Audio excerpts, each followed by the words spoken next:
Good morning, it's Paula from Honest String and welcome to my Design on the Fly session featuring a surprise from Lynda at Banjo's Bead House. So thanks Lynda for this surprise package. I don't know what's in here, so it'll be interesting for me and for you when we get to open these and see these beads live.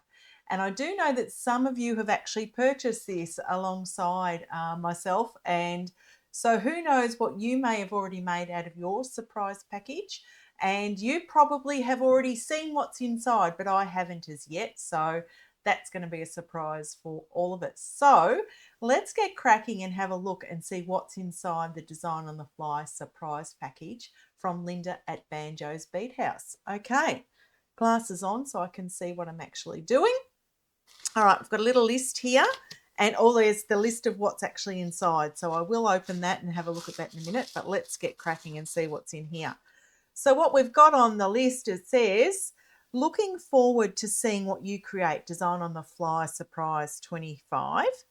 And it also says, it's okay to take a sneak peek inside, just don't tell Paula. So that's for those of you that have purchased this alongside. So let's open it up and have a bit of a look and see. Okay, we've got in my favourite colours too. Thank you, Lynda, for that. That's always, oh, there's something else in there. Oh, okay. Oh, this is cool.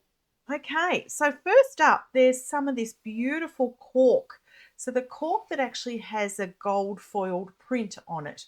So really nice for sort of bead embroidery backing and those sort of things.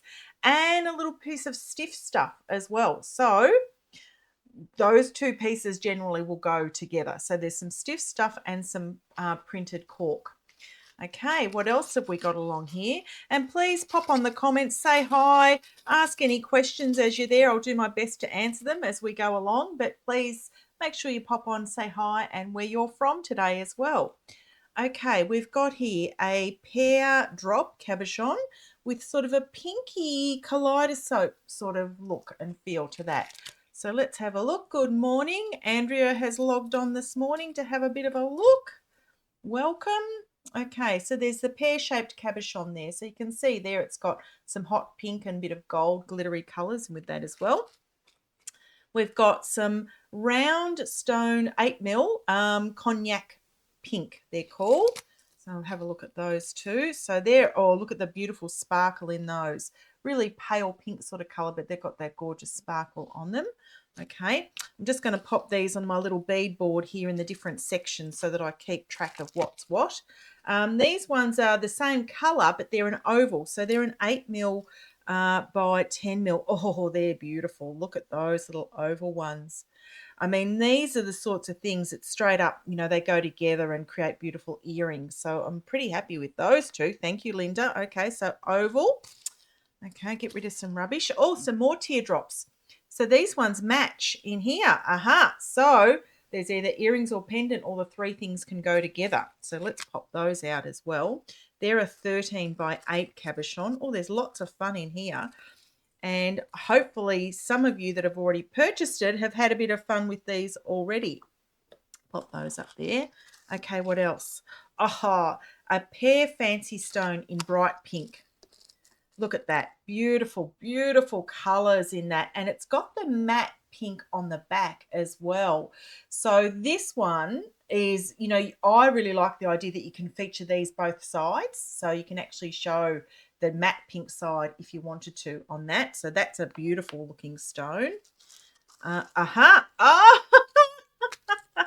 oh, this is so cool. Look, it's a cat. So this one in green has got this beautiful diamond sort of feature on the front of it, but it's actually a cat. It's quite deep on the sides, but, you know, you can see straight away some beautiful beader embroidery with that one. So that lovely sparkly green pussycat look there. Okay. Oh, wow. And look at this one. This one's a bow. So again, beautiful shine on these. This will be interesting to work out how to capture it because it's got a really deep sort of cut on the side here. This is, you know, quite deep, that sort of section there. But anyway, that's what the challenge is about. How do I actually capture these things? Oh, these ones are nice too. These are a fancy stone in volcano. Look at those. Beautiful odd shape there. You know, there's a pair of earrings, and you can have that sort of asymmetrical look straight up with those in that sort of pink and deep green colours as well. Oh, the colours are beautiful, Lynda. Beautiful. Oh my goodness. Look at this little one. There's Honey Bun, if ever I saw one. So there's a 30 mil cabochon with a little puppy dog on it, and it's in pink. So there you go. There's my, it looks very much like my little dog. So good job, Lynda, in choosing that little one. What else have we got here? We've got some eye-shaped stones as well. Okay, oh, they're an interesting shape. So they do look like an eye. They're like a sort of elongated teardrop, but with a point at both ends. And they've got a flat top on them. So they're an interesting looking one as well with that sort of flat top. Okay, so there's some of those. And what else have we got here? Oh, some of my favourite beads. The Aztec gold in the matte colour there as well. Okay, so there's lots of stones for me to choose from today. Just get rid of some of this rubbish. And I'm going to be able to think about what I'm going to do bead embroidery wise. Definitely with the cork and the stiff stuff is certainly how I would start with that. Okay, let's have a bit of a think. I think I'll start with this little bow here, because the bow to me, I can already see that that's going to come up over the top and sort of bead across that to start to hold that down. I think it's too deep to actually do, you know, that sort of glue down and cabochon edge. So to me, it's just how do you attach it in a more secure way on that stiff stuff. So, you know, you could stitch it down and then do some sort of fringing up over the side, but I think you lose too much of the actual piece. Good morning, Glenda. Welcome. Good morning, Anita. So to me, this is more about how do I capture this in a different way, not necessarily using the edging coming up, just sort of thinking about those. Okay. So you could make a bit of a netted back potentially, but again, I don't want to lose too much of the edging. Lynda certainly challenged me with this one. I think I'm going to do some silver with this, not gold. So I'll just pop out some silver size 11 beads. And I think I'll need a new thread because that one's not long enough. And I will just use some crystal thread with that because of the silver and the crystal-y colour there. So just grab out some crystal thread. I have my new thread zap here to try as well today. So I bought one of the new rechargeable ones. So I'll give that a go too. Good morning, Karen. Thanks for joining today. Okay, let's just thread this and see how I'm going to capture this. This is the sort of thing, the bow particularly, you could make that a really nice little handbag charm or something like that with it as well. It doesn't necessarily have to be a jewelry piece, particularly if it's not bead embroidered. I'm just sort of talking it through how I'm thinking I'm going to capture it. But ideally, wrapping some of these beads around the center is going to be the trick. So see, they'll go across it like that. And then I could actually pop something in the middle, like I've got here on my bead board from an earlier project. I've got some little hot pink bicones. So let's just pop, say, maybe 3 and then a bicone and then 3. You can see how that's just going to sit really nicely on the front there of that piece. Okay. And I'm going to tie that in a loop to start with. Might not sit on the front at the very start of it, but we'll give that a go. Come on. Oh, actually, I'll tie the loop first and then try and attach it. So I'm just going to tie a loosish sort of knot with that. I can tighten it as we add more beads on. And then just pop that over the top of my little bow. Pull that nice and tight. And you can see there, I'm just sort of pulling that so that they end up in that little crevice there. Okay. Now, because it's narrower in the crevice there, so that bead count is pretty much perfect for the front of that piece. So you can see there I've got the 3 11s, then the bicone, and then the 3 11s. And then I think I'll need to put some 15s. So I'll just grab out some 15s as well. put some 15s just in that crevice. So it doesn't matter that I've already tied that, because this just sort of makes it really secure by now adding the next row of beads around the piece there. So I'm just holding really tautly onto that tail thread, and I'll pick up maybe 7, I think 6 or 7 beads, I think 7 size 15s, and come back through that size 11 bead just there. So you can see there now I've just added that little strip in the middle of it. Good morning, Rosemary. Okay, and I'll come back through now all of those beads again. So if you bought one of these, what have you done with your potential bow that you may have had? Be interesting to see what other people have come up with this.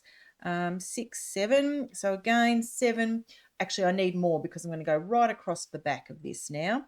So I'll just keep adding on size 15 beads till I've got enough length to go all the way to where the first lot of size 15 beads were. Just put some more out. And I'm just estimating how many I actually need here as well. What did I put on there? 5, 10, 15, 19. Oh, let's just add one more, 20 for good measure. Okay, and see if that works. So I'm just going to come back through that first lot of 15s and see if that's tightened that.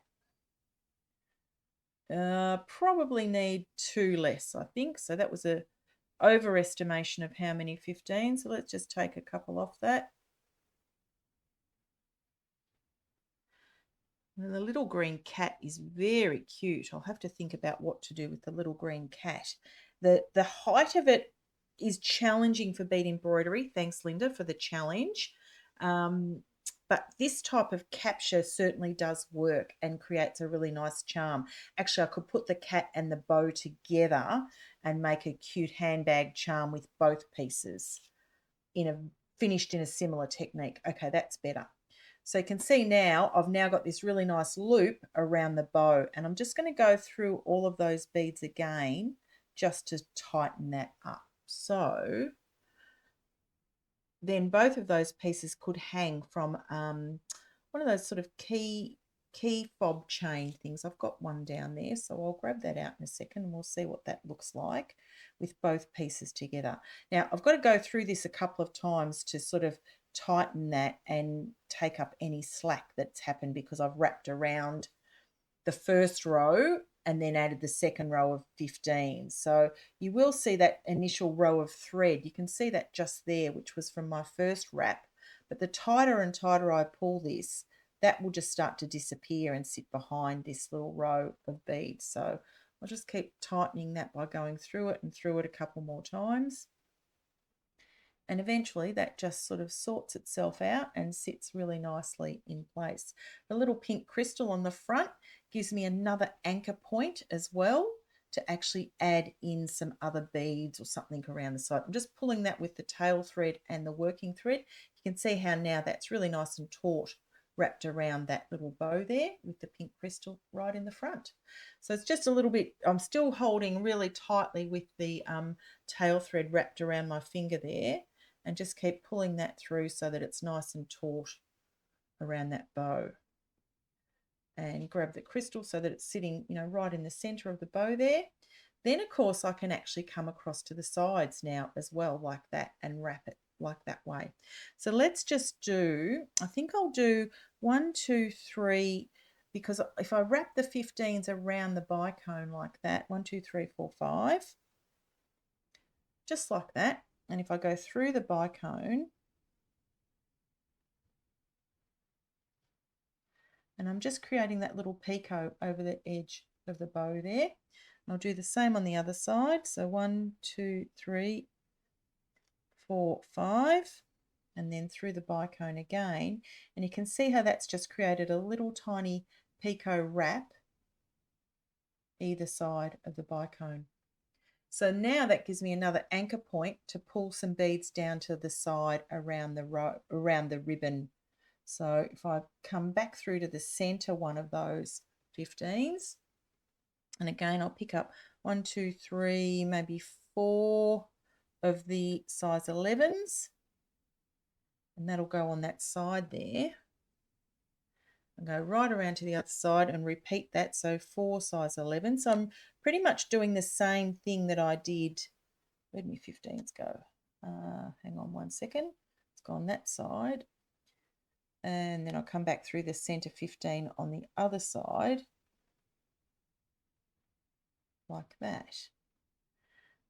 Get the tail out of the way.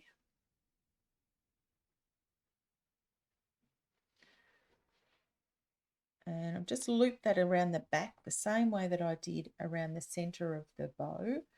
Pull that nice and tight so that the 11s are sitting on the front of the bow, and then I will do some 15s around the back.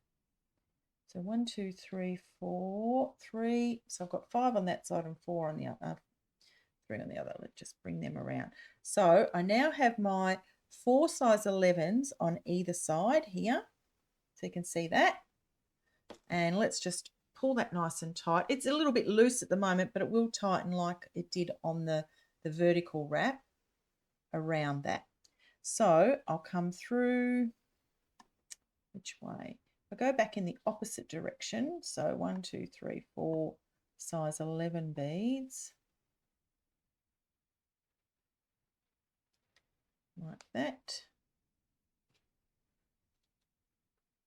So that tightens that up straight away. Then I'll just do this little nice wrap across the back of 15s again. So again, you can see that little thread just there of the initial wrap that I did, but that will again disappear the tighter and tighter we make this. So I don't know how many beads I'm going to need. Maybe, let's have a wild guess, maybe 20 again. I don't know. Let's just check what I've got on there. 6, 12, 13, 14, 15, 16, 17, 18, 19, 20. Then I'm going to go through the size 11 again on the other side. Yep, that's perfect. Okay, so you can see how that's just wrapped that all the way around. If I come back up through the 11, the 4 11s, go back in the opposite direction around one of those, the center picot 15 bead. Come on. Just like that. And the tighter I pull that, I've now got this cute little beaded wrap sitting around that bow. What do you think about that? Nice and easy way just to add beads and decorate it. So let's just go through and tighten all that by going through it all again. So the more you fill these little beads with thread, the firmer that's going to be as a wrap around the, oh goodness, a wrap around the bow crystal. Okay. Nice and firm. So I'll just sort of maneuver so that my 11s are all sitting on the front of the piece like that. There's my 11s. Got 15s all across the back. I need to go through and tighten that and go through all of that again on those 15s. But it's pretty easy just to keep maneuvering around using the crystal as a base to get through to the other side. Come back through here. And if I do a very similar treatment with the pussycat, I then have 2 beaded pieces that I can hang together on, say, a handbag or key charm type thing is what I'm sort of thinking. I'm just going to go through all of those beads again on the horizontal wrap. And where they cross over at the back here, I can potentially come up through the vertical wrap as well and just even secure the vertical and the horizontal together. So if I come up this way now, I've now got my threads sort of joined in the horizontal and vertical way, just like when you would wrap a present, really.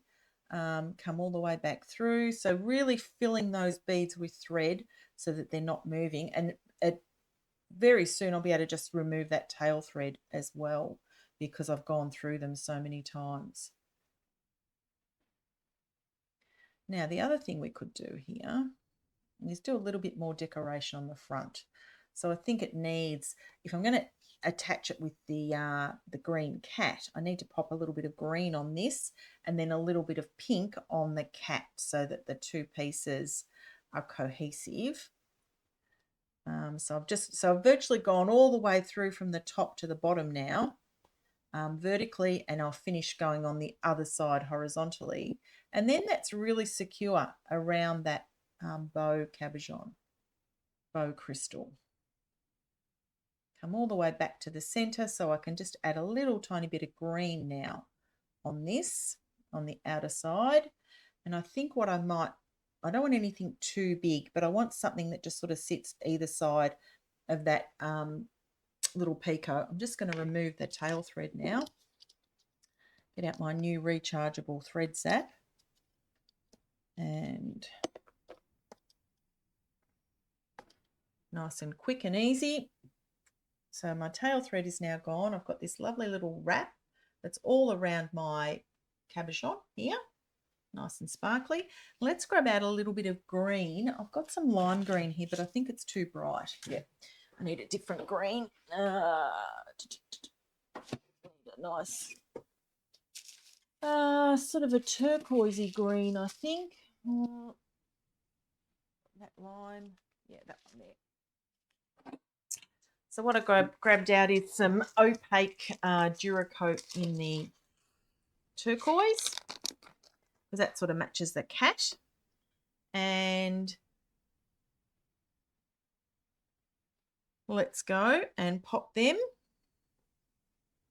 on here. So if I just grab two of the aqua, maybe I might pop a silver in the middle. Let's just see what that looks like. So I've got two aqua and a silver, and I'm just going to go which direction. I'm going to go through the crystal again. Let's see if that works. I'm literally trialing where the best spot is to place those. I don't know that the crystal's not the right spot. The angle's not correct. Okay, so I'm coming out of an 11. I need to go back through an 11 here. So let's go through the second 11. As I said, this is when oh yeah, that's perfect. Designing on the fly and making it up as I go means that you get to see me experiment with this stuff. Go through the second bead just there and pop that little bit.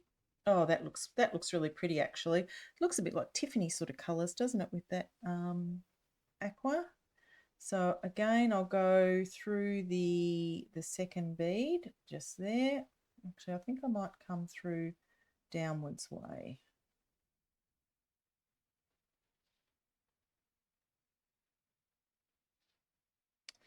Come on. That way. There we go. Yep.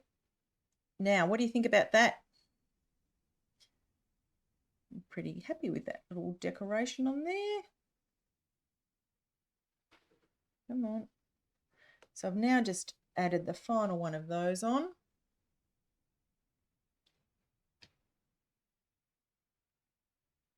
Looks pretty cute with just that, really simple. Doesn't need to be anything more than that. It's just added the right colour combos to match that now with what I'm going to do with the little pussycat. So I'll just run that through again, and I might just do a beaded loop from the top, so I've got something to actually then attach this to the keychain or the whatever I think. And I think I might have to put a tassel with it as well. So it's sort of got, three elements together, which, the group of three rule works with this. Okay, let's just make a loop. So I'm going to do about 7 or 8, 9, 10 size 11 beads. And I'm just going to come back through a group of the 15. So the loop is largish, but I think it needs to be if it's going to be a sort of, keychain type thing. So you can see there I've just created that little loop on the top, but I'll need to go through that quite a few times so that it's really secure. This is where one of the tension points would be on any hanging piece. So you want to try and make that as filled with thread as possible so that it is, the less likelihood that it will break or fall off. Always with thread and handmade, there's always a bit of a challenge sometimes with wear and tear. But if I can go through that several times, then that will make that more secure. So you can see I'm just sort of using those 15s. They're getting a bit harder to get through now. And of course I've got the biggest needle possible because I do like to use a big needle. Just pull that through very gently. Yep, so I don't break any beads. So I just use my pliers then to pull that through, and gently, as I said, so that it doesn't break anything. Come back through that again, and look, now I've got this lovely little tag bow piece. Very, very cute. And let's do a very similar treatment to the cat. This time though, I will add more pink beads to that one. So I'm just going to remove my thread. There we go. There's one piece done. This little tiny bow charm with a loop on it. It's pretty cute. And I think Lynda would be happy to see that one as, you know, one of the things that I've already finished. So there's the first one. Tell me what you think about that little bow. I'm pretty happy with that one. We'll put that aside. Okay, let's go to the cat now. Okay, so again, I think it needs to have some pink, you know, around its ears. Could I do a cat face? Probably not. I'll have to think about that. I don't have a cat on hand to think what that might look like. So again, I'm going to do a wrap around it. Not as easy on this one. I really want to do something around the ears. And I don't know how that will hold, but we'll trial it and see. Okay, so if I've got to come up and around, I need something at the back to hold it. So I'm going to just do like a bit of a crisscross at the back. It's sort of like a netting sort of anchor type thing. How many beads is that? A couple more. So let's just do a couple more across the back. So I want to try and create something that I can then anchor the beads on the front with it. So there's the sort of, how many is that? 1, 2, 3, 4, 5, 6, 7, 8, 9, 10, 11, 12. 12 beads. Okay. Again, I'm just going to tie that in a loop so that I can tighten it. These are at the back, not the front, like I did with the bow, but similar sort of concept. So we'll just tie those in a sort of loop, pop that around that cat, and then tighten it. And what I want is the file line to be sitting on the front this time, not on the back. So there's my sort of back section there. Oh, just popped off. Okay, we'll try that again. Okay, let's have another go. Just go a bit slower. Different surface to try and wrap. You know, the bow had those lovely, nice big divots, whereas the cat doesn't have quite as many, so he's a bit harder to get. But that's where I want it to sit. You can see there, it's perfect at the back. Okay, so again, using that tail for tension, I think I am going to need to do a front sort of section. So does he have a little pink nose? Yeah, I think he does. All right, let's do some 15s on the front this time, not the 11s. So I'll do, how many is that? 1, 2, 3, 4, 5, 6, 7. Come through to the back there. So again, same sort of thing as what I did on the front, but I've just sort of switched the 15s to go on the front and the 11s to go on the back this time. I'll do the same sort of longish loop of 15s now on the front, and then we'll pop a crystal in, and that will be its little nose. So should the nose be black? That's probably more to the point. Any votes about the nose colour for the cat? Is his nose black? Yeah, I think his nose is black. I've got some little rondelles or fire polish here as well.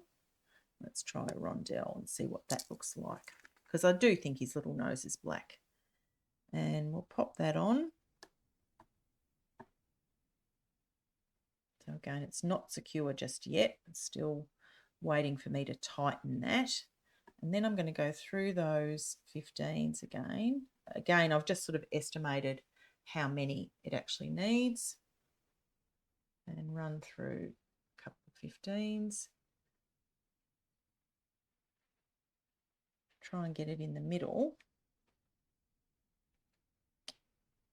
I could actually do some smoke fire line and make some whiskers, couldn't I?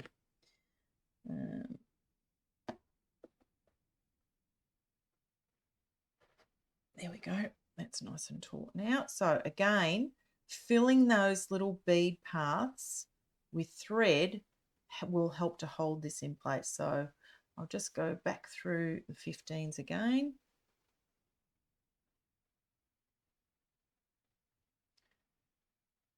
And I think these will look really cute with a nice little tassel and make a really cute handbag charm, key charm thing. And then I'm going to get into using some of those beautiful volcano crystals. They're capturing my eye sitting here on the desk station. Okay, go right through. And thanks to everybody who stopped by at the Bead Society Expo last weekend. It was only last weekend. We had a great weekend demonstrating our bead stations and all the different products that we have now at On a String. So thank you to everyone who stopped by. It was great to be able to showcase those things in person if you were there. And thanks to the Bead Society for putting on a really great venue and expo again this year. It was terrific to see so many beaders in the one spot. Okay, so now we've got this little nose. Now it's definitely not secure. You can see it just sort of moves around because it's got a rounded surface at the top. And, oh, it's just popped off. Okay, we'll try that again. Definitely needs to have the horizontal capture as well to be able to hold it. So, okay. Just move my needle to come back through there. And we'll try again and see whether his little nose holds in place. I think I need to just start adding the horizontal sides onto it so that and I want to do it around the ears, because let's see if I pop 1, 2 and pop a little pink piece there. Will that wrap around the ear is what I'm thinking. Just like that. You see how that's going to wrap around the ear? Don't know it's going to stay real secure, but we'll try it. Okay, let's try some 11s now and create that horizontal anchor back through to the center piece. Pussycat. Okay. Yes, Lynda, you've certainly challenged me with this one. I'll come back through maybe 5 or 6. I'm literally guessing how this anchor is going to hold. I really don't know what that's going to be like on the front of the cat, but we'll see if that's enough.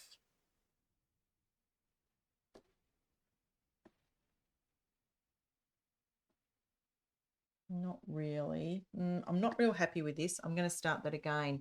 I'm so sorry, Pussycat, but I don't like it. We're going to start you again. It's a much slipperier piece. So I'm going to use my own trick here. And I'm going to get some double-sided tape.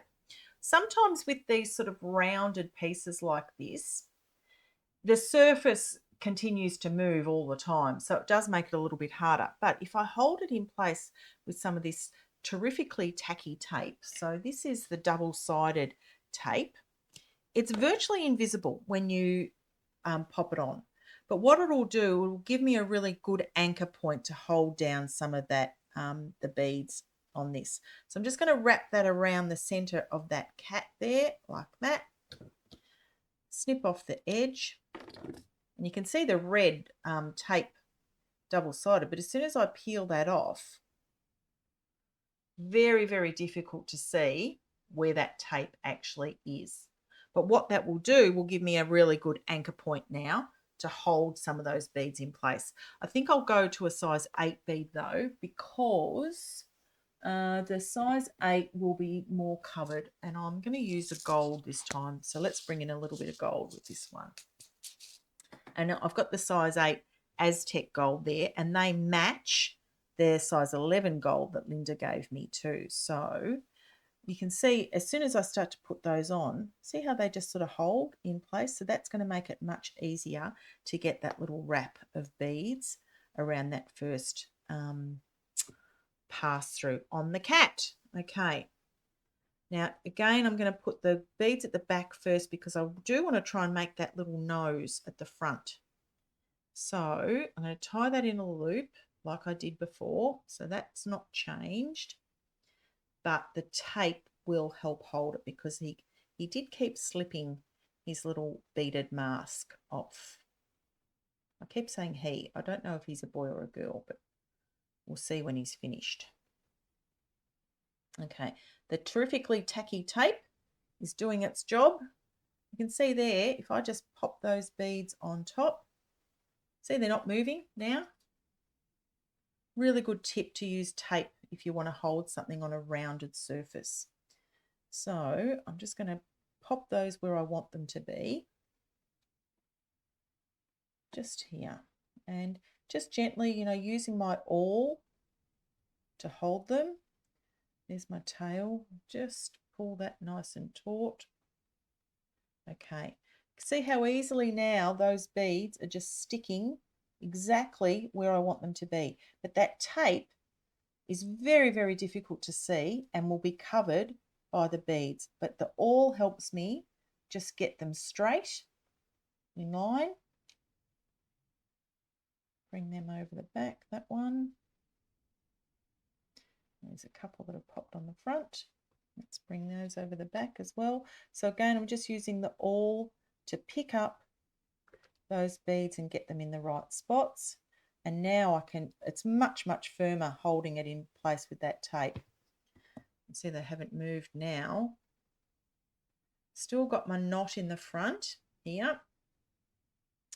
And let's get out some size 11 beads now. So the 8s just hold the back nice and secure like that.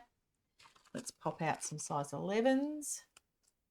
What do you think about that as a tip? Using the double-sided tape is a really good way to hold that in secure. I've done that on lots of different projects in the past. I don't know why I didn't think of it earlier, but things like the, you know, beaded Easter eggs, those sorts of things, Christmas bauble decorations. It's a really good way to get that first row secure. So I've just popped 4 size 11s.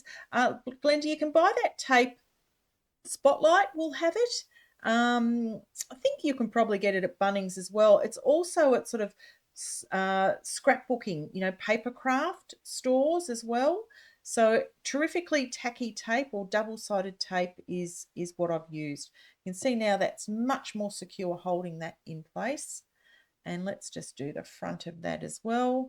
I think Lynda may actually have it in stock, I believe, too. So it's certainly something that different bead suppliers will have because it is a really good resource for these types of projects. There's his little nose again. So let's try and see how many beads that makes to go around it. So again, I've just done the 11s on the front. I've got to do maybe 2 more to join up here. And when I pull that through, pop it on the front, you can see how now that's actually sitting, not moving, which is nice for a change. It's not moving like it was before without the tape. And now I can just run my thread all the way through. It's much more secure using that tape. Yep, I'm happier, much happier with that now. Okay, I still want to do a horizontal sort of capture as well because I think that he needs to have that structure on his face. And I can do the same type of thing. So do that sort of picot either side of the little nose. I'll just hold that tail thread out of the way. It's not as long a tail as what I had before, but it still serves its purpose. And keep coming all the way through the... So that's much, much more secure now on the front of that cat. And again, you cannot see that tape that's just sitting there holding that things. Oh, thanks, Lynda. Lynda has joined us today. Thanks for the great surprise package, Lynda. I'm not sure what anybody else has made with their cat and their little bow as yet, but I'm one piece down, nearly two, and there you go. That tape has done the job. I can now get rid of that tail thread. So again, get a little zapper, get rid of that. And I do want to do some sort of section over here to his ears. So which direction am I going? That way. So I think I need to come out near the nose somewhere.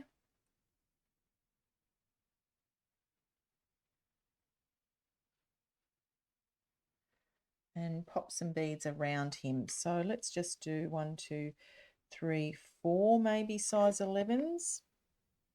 Again, I'm just going to go through that rondelle so that they're round like that. And then 1, 2, 3, 4. So I did 5 before with 15s, but with the 4mm rondelle, 4 11s create that sort of rounded piece there.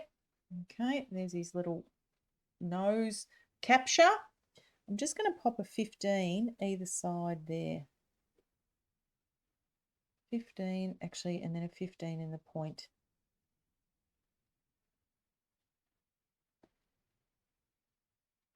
And the more that you go through this, the tighter it sort of gets.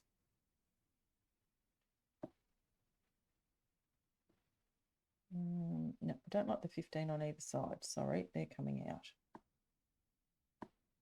I like it in the point, but not in either side. Okay, because I really need to do some sort of, around those ears to hold it. My thread's getting a bit short, but that's okay. I'll keep persevering. I will add a new thread in shortly. I'm really keen to get onto some of the crystals as well, but you can see what I'm doing with these large laser cut pieces. Because they're so high, they're really difficult to do as a bead embroidered piece, but they work really well for this type of wrap. And, you could add more, sort of a peyote strip either side of that central piece if you wanted to as well. There's lots of ways to add on beads onto this. There's my nice little 15 in the point. Come through to the other side. And another 15. See that there, like that?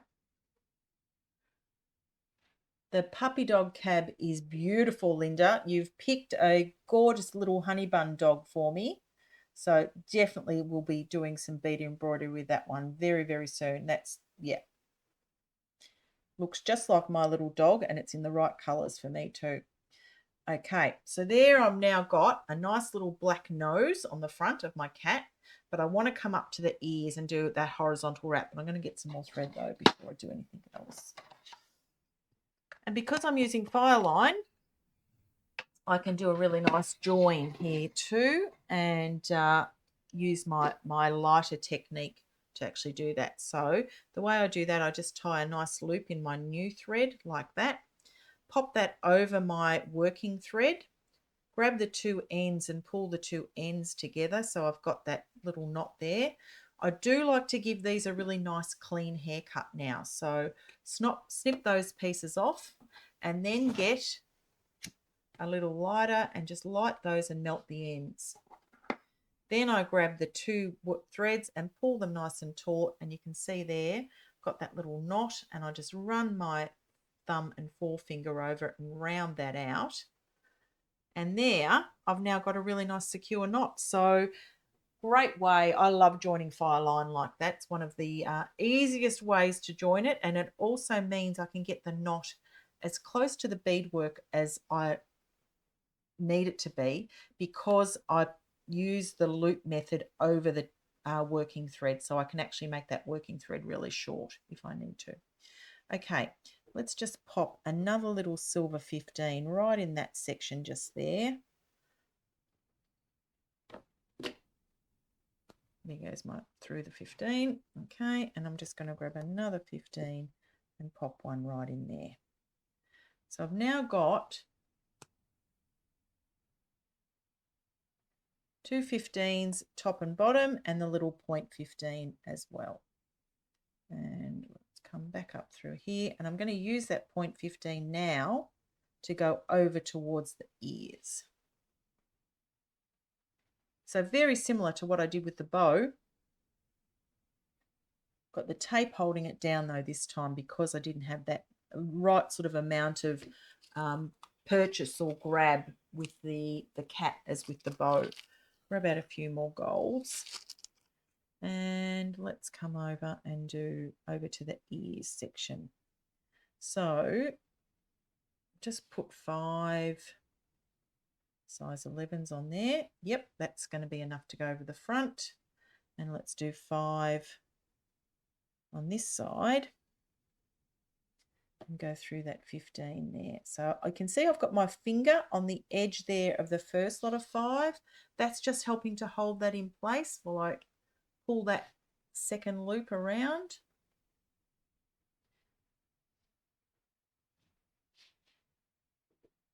And I'll just pull those 5 beads to the front.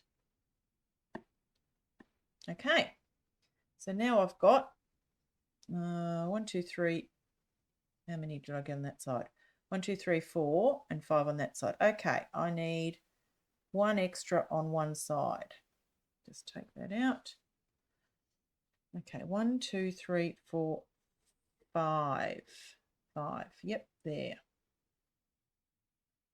And then I've added 1 2 3 4, one more, and come back up through here. So again, I'm just sort of holding that first section in place whilst I go through the opposite side there. Come on. Where'd they go?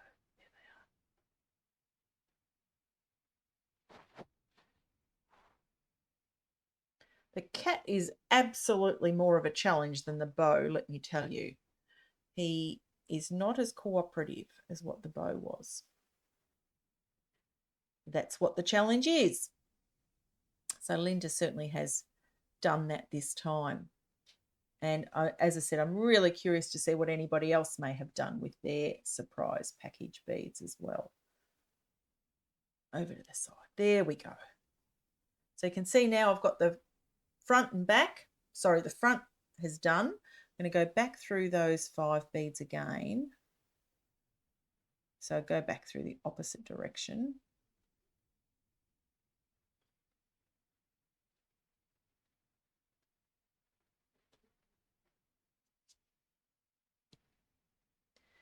And let's add some more beads on the back. Again, I'm just going to use the 8s. So maybe 5 or 6. Come up through one of the 8s like that. Yep. And then 5 or 6 on the other side.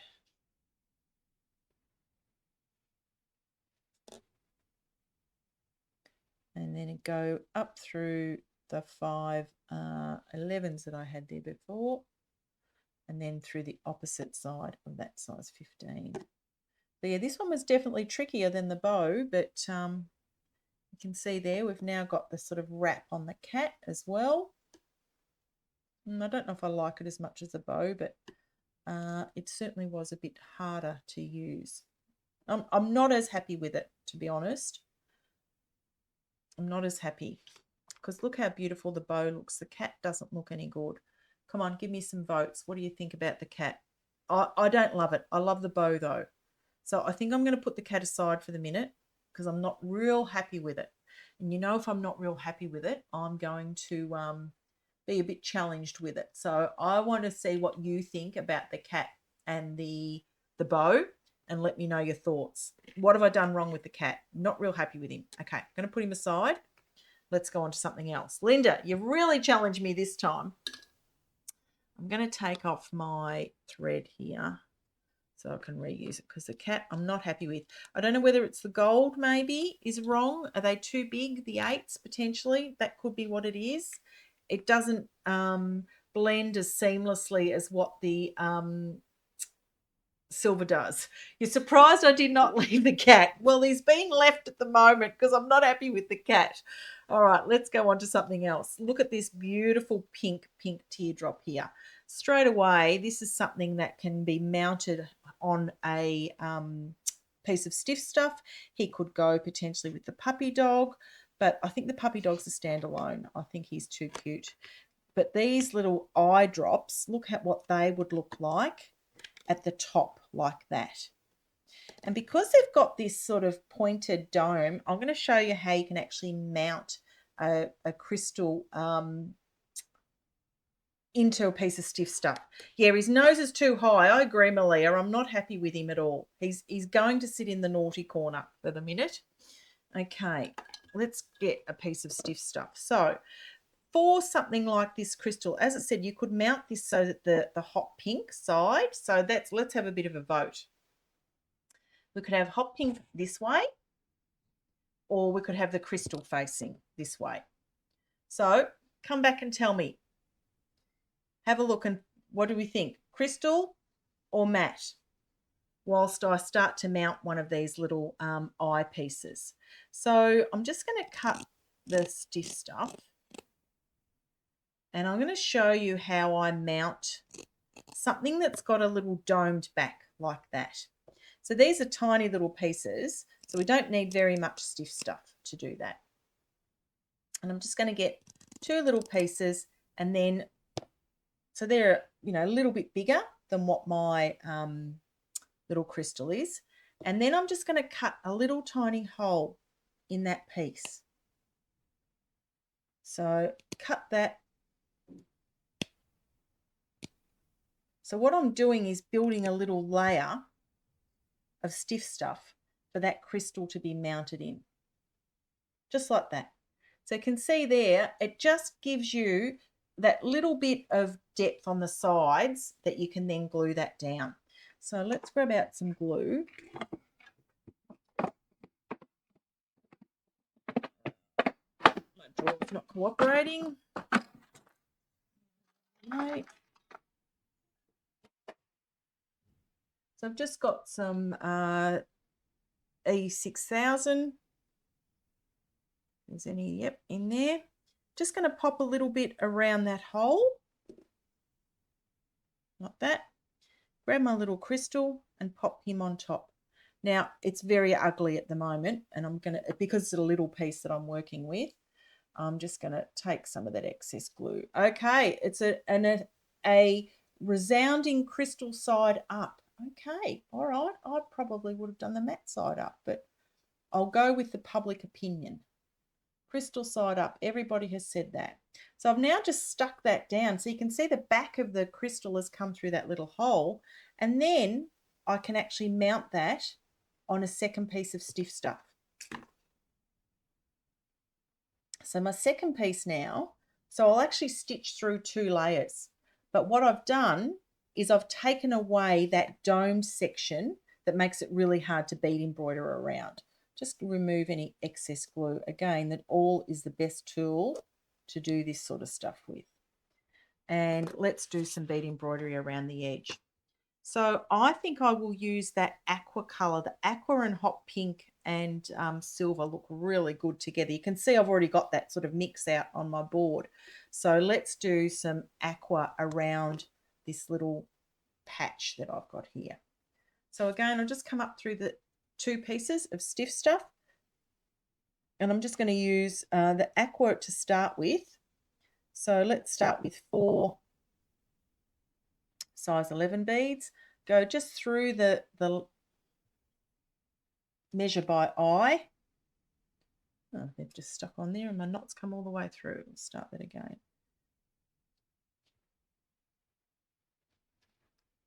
And pick up 4. And you do need to do an even number when you do this type of work. I'm just starting with 4 and I'll see how many I need to add. So 1, 2, 3, 4, and come through the length there of 4 beads. Come back up through 2 beads.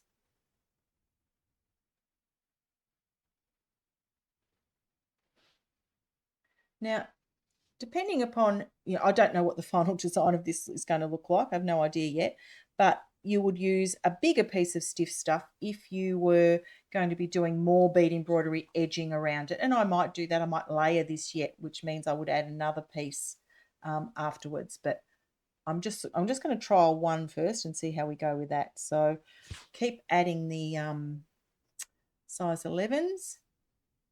And because I added that second layer of stiff stuff, it means that I don't have to do as high at a beaded edge as well. So it sort of just saves you from doing that extra edge of beading. I still will need to come up over the top of the crystal to hold everything in place.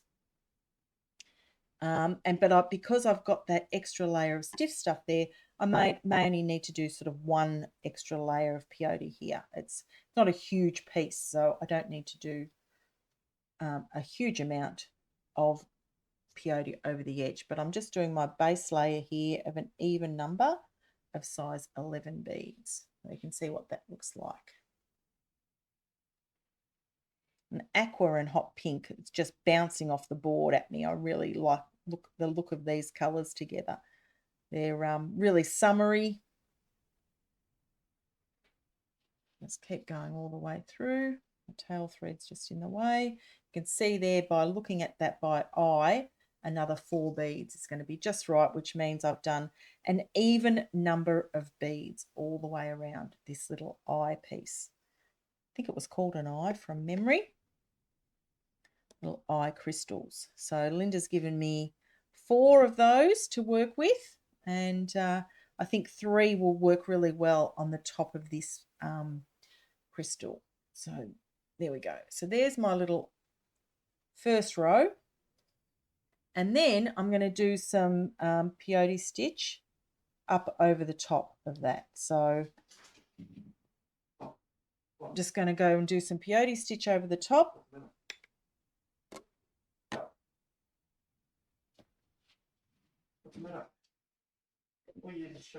I'm filming. Bye. Yeah, I know. Bye. Colin's just come to say hello. Come on, okay, and so now I'm just doing that size 11 peyote stitch all the way over the top.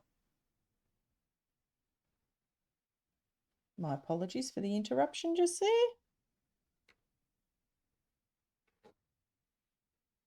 He thinks he's being funny. Okay, I will have to do one more row of 15s just to hold that. But of course, you know what colour I think I'm going to put there? It will be the hot pink is going to go really well. I know exactly which one I'm going to grab out, which is the opaque fuchsia colour to go with this. And just keep doing 1, 1, 1, size 11, and then 1, 15. So these little eye beads,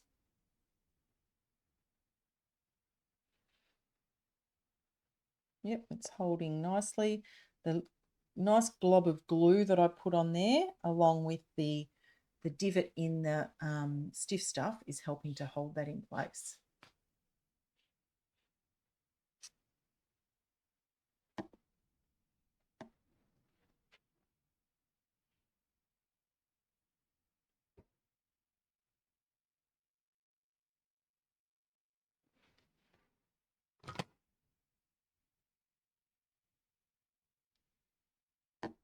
Think about the cat. The cat's challenging me. And potentially, I can't really drill him or glue him because he just needs a nice loop or something at the top, but I don't think I can drill into the top of the cat. I have to think about that. Maybe he needs a peyote strap that goes all the way around. That might be a better option. Anyway, I'll come back to him. Okay, so there's my first row. And I'm just going to grab out some size 15s in the hot pink. Where are they? There they are. So this is the opaque fuchsia colour. And I'm just going to pop one in between each of those silver size 11s, just like that. Again, the tail thread is going to come out of the way. I think what I'll do next is once I've trimmed this piece, then it's a matter of, you know, thinking about doing some layering and mounting them higher. You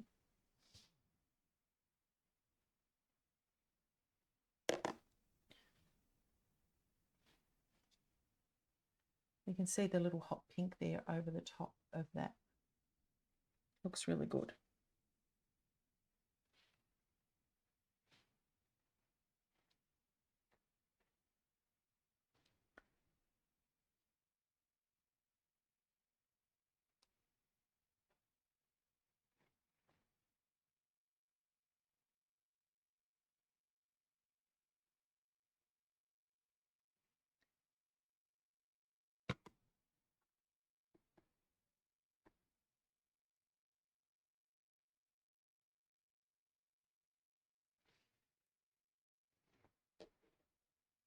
Okay, getting closer.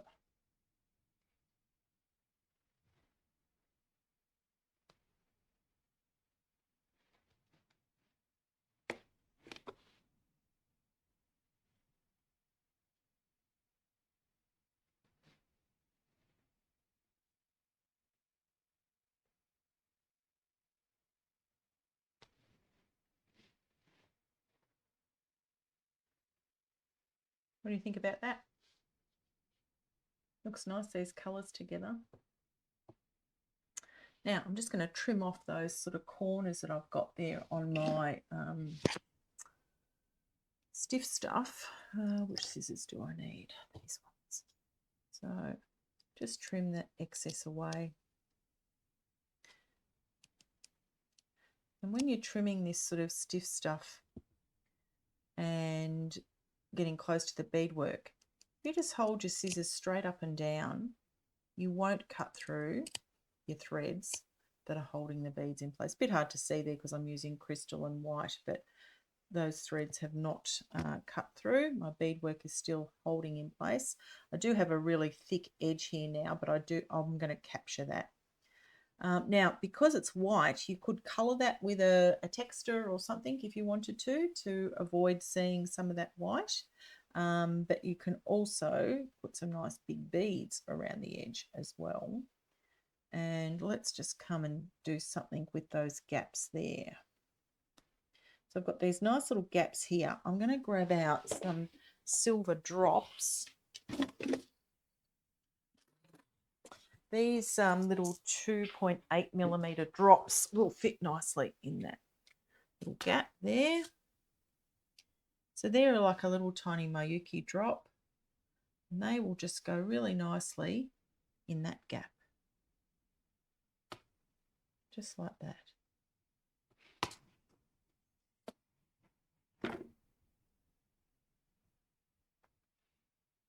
You can see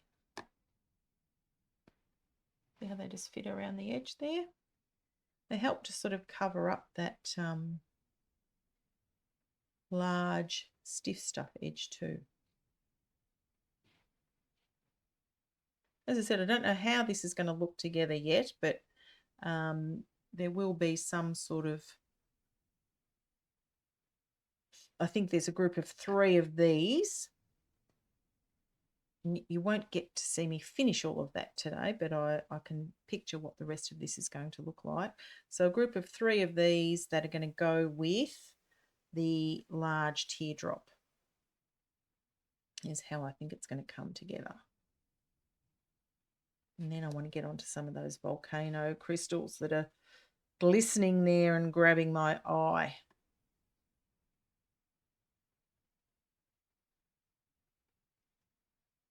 So there's the little silver drops all the way around as well. You can see how that's going to look with that. So is it a group of 3 or is it an earring? I don't know yet, but you can see how they go together really, really well. Now I'm going to do some edging around this now. So I've sort of covered up part of that edge by popping those silver drops in place. You could also then go and do another row. Let's see what that looks like. I need another row in there. what am I going to put in this time? Maybe this time I'll put the size 8 hot pink bead. And I think I've got some of those fuchsias, but I might grab this matte one instead. This is called galvanized magenta. So because I'm going out and out further and further, I can just pop another bead in there. So when you look at the back of this and see the little pink one, that'll just help to space those drops really evenly around this piece.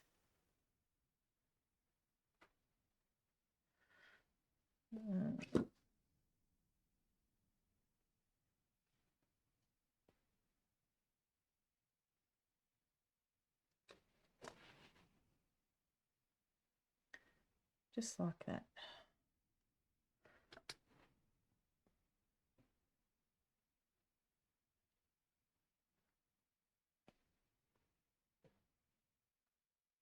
Now they're metallic coated. I think they're called a Miyuki, but the size 8 coated are just slightly, they're a biggish sort of bead, so they fit really well in these gaps. Not a fine bead at all, but sometimes depending upon the gap you might have to just sort of look through and go, is there a slightly skinnier one or larger one that fits in that gap? So there's the back and there's the front.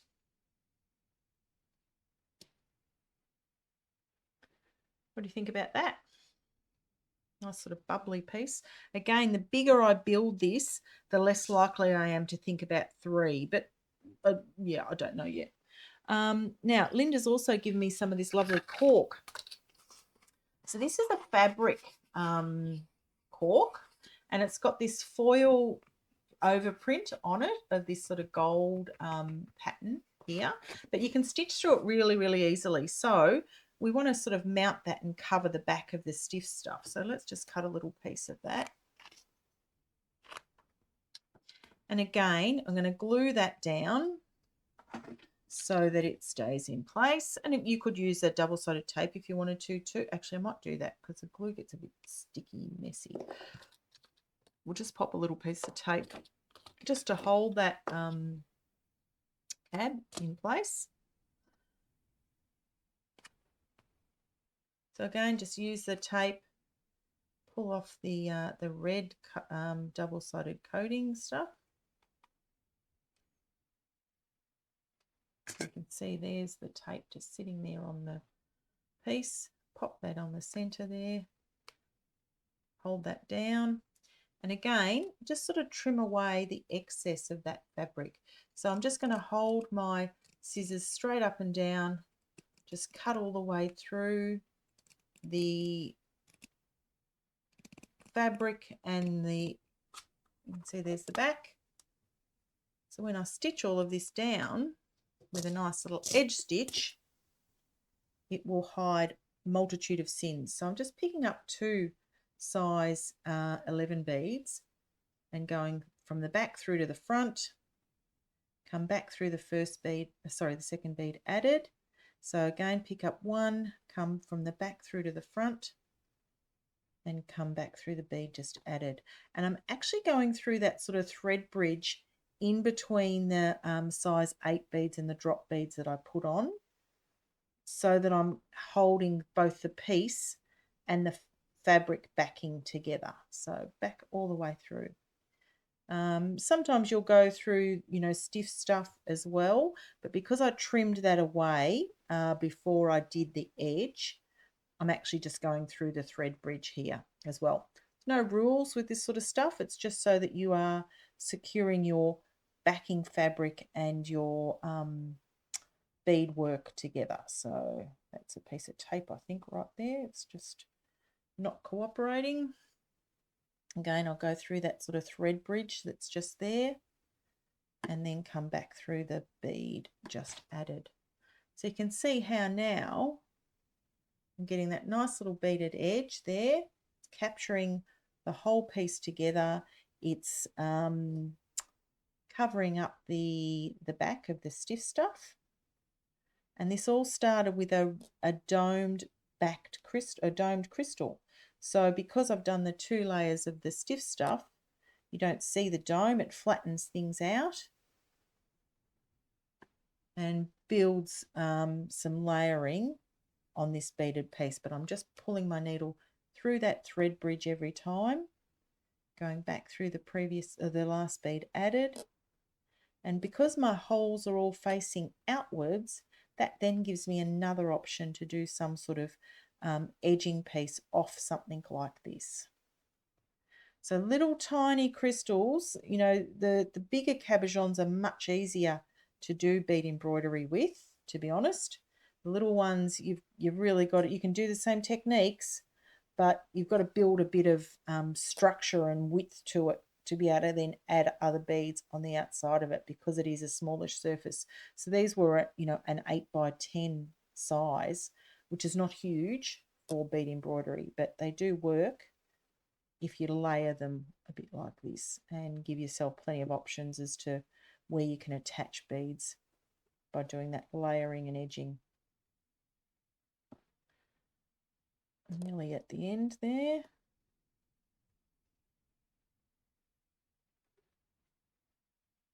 Like that.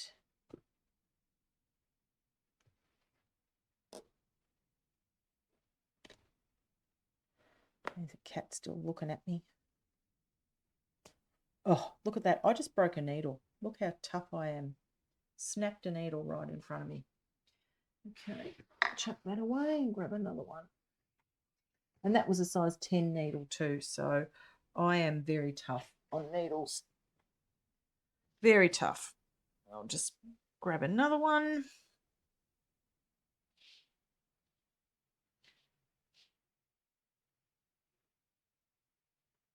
They do get a fair workout though, so that's why I'm not too concerned. I get through lots of beading projects with my needles.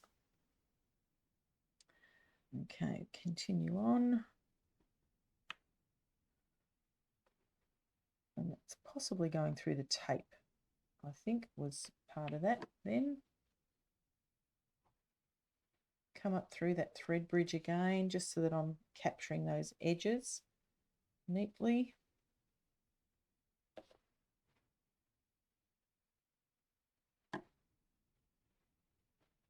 Like that.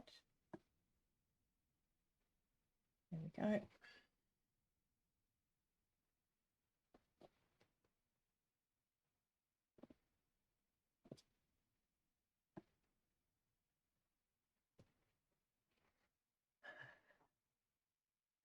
Yes, Lynda has certainly challenged me with tiny stones today. And I hope you guys are learning something from this. You know, as I said, you can do bead embroidery with tiny stones. You just got to think about how you make them bigger. And that's what I've done, is made this little stone appear to be bigger because of the edging that I've put on it. And that's given me, you know, plenty of areas then to be able to do further bead embroidery around. Okay, so now I've got this nice bubbly edge there. I've got the drops in the size 8 beads.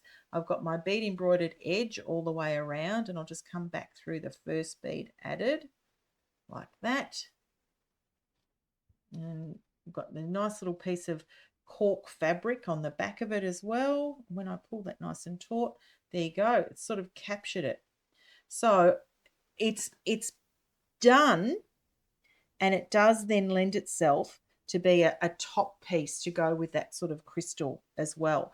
And I think my trick would be to do exactly the same technique with the crystal. So have the silver drops and the pink and the aqua so that it all starts to flow together. I'm not going to do that now because you've seen what I've just done with that one. It's a very similar technique with this one, but I'll do that and I'll come back to that and show you that when I've finished it. I want to move on to something else. Okay, these are stunning. Look at these crystals here. So these are volcano, I think Lynda said, and they're an asymmetrical shape. So they're a 6-sided crystal, but the sides are not all exactly the same size. So I love the depth of colour that's in something like this. And, you know, certainly you could do a a peyote capture like I've done in that ancient Ressian earrings. That would be something really nice to look with that. I think that's probably what I'll do. I think what that one needs is the gold, some matte gold. Let's try that. So you need a delicate bead to start with something like this. And generally when I do there you go, it's called a convex hexagon in volcano. Convex. Okay, so I've just grabbed some delicate beads out and I've got 0334, which is, oh, look at me, I'm very posh. The 24 carat plated matte light gold. I'm just going to take off that thread off there and I'll come back to that later. Now, when I do this sort of technique here, this has got corners. So this is where you would do a decrease on these corners. So we've got, how many beads am I going to need on each one? Now, remember, it's got to be an even number of beads.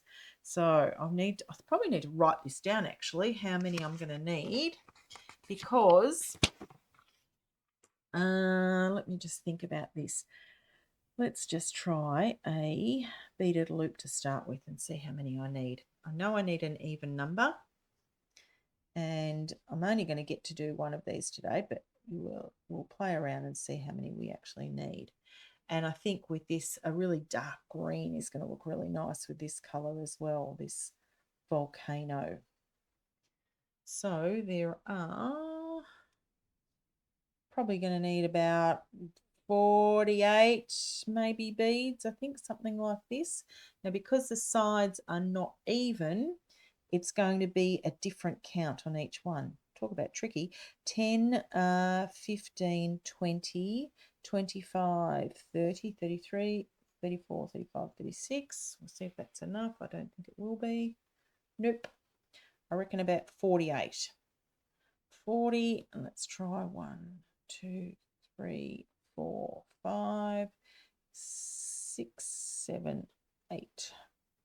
Wild guess how many I need, but I think that's probably about right. Now you want this loop to be, this first round, to sort of wrap around the edge and be a little bit bigger than what the actual piece is, which I think that probably will be. I'm literally guessing that though. Maybe I might just pop 2 more in just to be safe. So let's do 50. Easier to be a little bit looser than a little bit tight. If it's too tight, I'll never get through that. 50 is probably going to be a tricky number to work with, but oh, it's too small. I can see straight away as soon as I've done that loop, that's too small. Okay, I'm just going to add on a few more beads. The way I can tell it's too small is it won't doesn't sit on the outer edge of this at all. It sits right on the top. You can see there, it's way too small. And I've just managed to go split the thread by going through it. There. Unsplit that.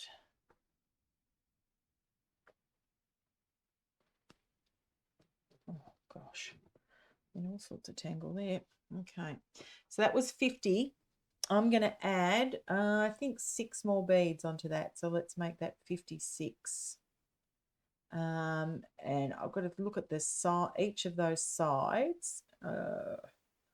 Anyway, I'm calculating the numbers in my head as to how many increases and decreases I've got to do, but 56, we'll try that now. So again, if I go through the first couple of beads added, that will then sort of give me that circle and I can lay it on and see if that's going to be a better shape and size. Yep, that's better. So 56 I ended up with. So the first thing I'm going to do is do 1 row of peyote stitch.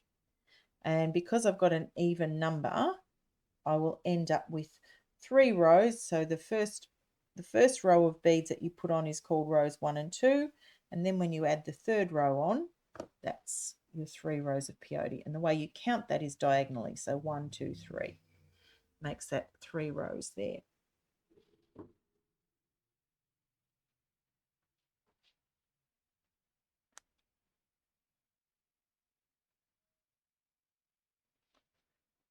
Thread's a bit yucky at the end. Give it a nice little clean haircut. And this, the needle I grabbed is not a 10, it's a smaller one. So it's a bit bendy for me, but anyway, I'll keep sticking with it. So let's just add one row here. And with this sort of capture method, you need three rows or five, depending upon the width of your crystal piece. So I've done this on lots of different crystal shapes in the past. Actually, I should get those out and show you, but I've done hexagons, I've done pentagons, I've done teardrops, squares, rectangles, ovals, all sorts of different shapes.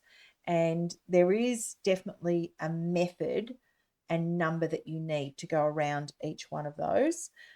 So my class that I've taught a few times, the Ancient Recipe class, which means ancient recipe, is for what is the actual recipe that you need to go around each of these different sizes of crystals. So there's definitely is a number that works, and as long as it's an even number, you can certainly do this nice, really neat capture. Where there are angles, like on a piece like this, you create corners, and your corners are what give that shape and definition. So because this one has got tricky numbers on the sides, it's not exactly the same length on each side. I'll have to think about what the numbers are to do that little decrease in the corner, but that's okay. That's what we're here for, is to challenge me and work through what that shape might look like and that side count. I'm nearly at the start here. I think I'll probably only need to do one row, or sorry, the 3 rows. I don't need to do the extra. And I then will be able to do a row of 15s and create little corners there so that I can capture it. And you do exactly the same technique on both sides. Sometimes you can cover in the back of these if you want to as well, depending upon whether they've got foiling or matte, like the hot pink one has, got different colors. You might not want to cover the back, you might want to see the back of it as well. So right at the very start, don't tell me I didn't have 56 there. God, that'd be right. I'm going to break one. Yeah, no, I didn't have 56. I must have had 55 or 57. We'll just get rid of one. Okay, cheated then. I just cheated and broke one of them so that I've now got an even number. Okay, can't even tell. All right, there's my outside capture. Now I need some size of 15 beads, and I think I need, where is my, I had them out before. Where are my gold? Size 15s. I'll get out some other ones.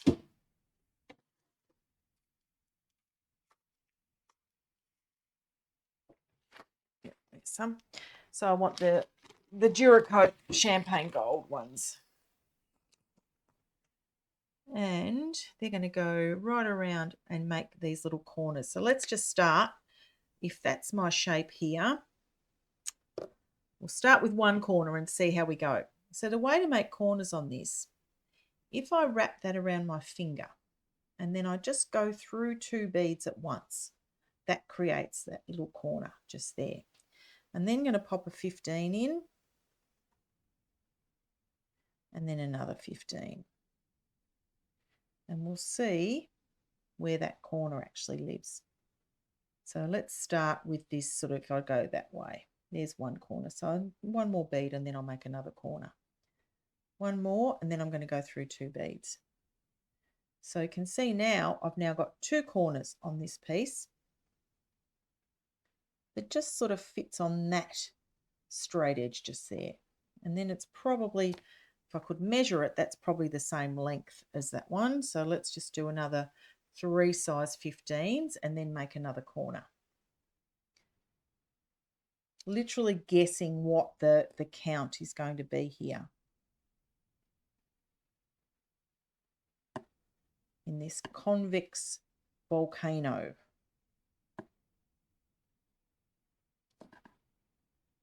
There's another 3 size 15s. And if I make another corner here, like that, that will do 2 sides. So there's 1 and 2. Now I'm on this longer edge here. So that probably is the same length. Actually, if I just get my ruler out and measure it, we'll be able to tell exactly what the length of each of those are. So that one there is, that's 1 centimetre, that's 1 centimetre, that's 1 centimetre. So the longer is over here where it's sort of 11. So it's one longer side, but the rest of them are all about 1 centimetre. Okay, that makes it easier to sort of think about those calculations. Okay, I've gone through made another corner, and let's just add a size 15 there, and a 15.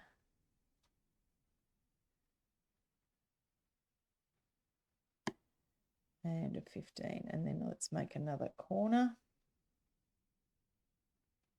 So you can see how it's just starting to pull those corners in,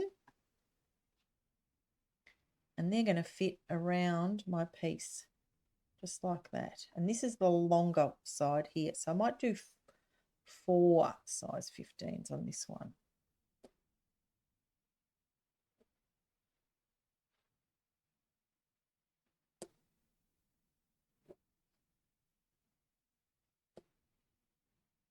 And then make the corner again.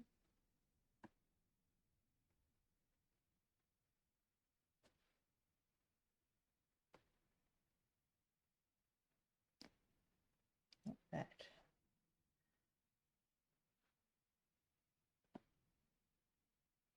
And 1, 2, 3.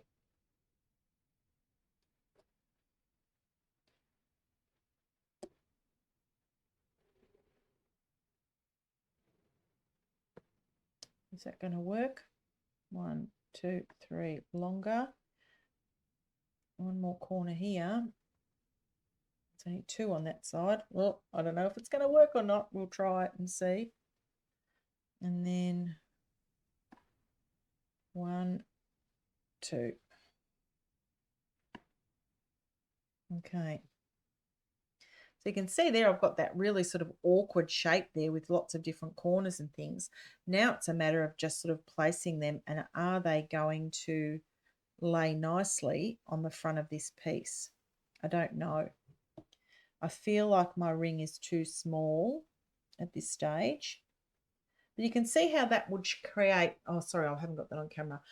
You can see how that would create that sort of hexagon, uneven looking shape by the number of odd counts that I've put on each of those. That's how you've got to work out the number that you need for each of them to be able to get the right counts. And I don't think I've got that right yet. So if I started with, let's see if I've got 3, 6, 9, 13, 15, 17, 54. I need more, I think, on this. Okay, I'll put that aside. I'm going to start that again. So 54 didn't work. I need to write this down because I definitely need more to go around each of those. So probably if I've got 5, 10, so maybe 10 beads might be what I need. So you can sort of measure it as well. So maybe 8 on each side. And literally when I'm, designing this, if I was, taking my time and really thinking about it, I would be counting and measuring as I'm going. So how many is that? That's 8 on each side. So 8 more on that side. So maybe 10. So that's 8, 16. That's 26. Then 8. 2, 3, 4, 5, 6, 7, 8. 26 plus another 8 is 34, plus another 8 is 42, plus another 8 is 50 and then 1 in each corner. So I did, 56. 56, yeah. I think that's 56. And then maybe if I add in an extra one because of the the decreases. So maybe 64 is what I need around this. Okay, I'm going to start that again. All right, let's get another piece of thread because that one was pretty rubbishy. I'm determined to try and get this right. So yeah, I did start with 56, but it's not enough because of the decreases where I've got to join two together. So what a messy board I've got already today. I'm going to get another needle. I don't like that one. Get a bigger needle. So there's that one's a size 10. The other one was a bit skinny. So 64 is what I need for this, which is a lot. That's okay. Well, let's find 64 beads and see how that goes. So 56 wasn't enough. It was too tight. So I need 2 for each corner. So I've actually counted and measured this time. So 56 gets me around the piece. And then 2 on each corner if I've got 6 corners. 56, yeah, okay. God, where's my maths? 56 plus 12 equals 68. 68. So that means 2 in every corner and then 6 or however many I need on the sides. Okay. 8 on 5 sides and 10 on one side.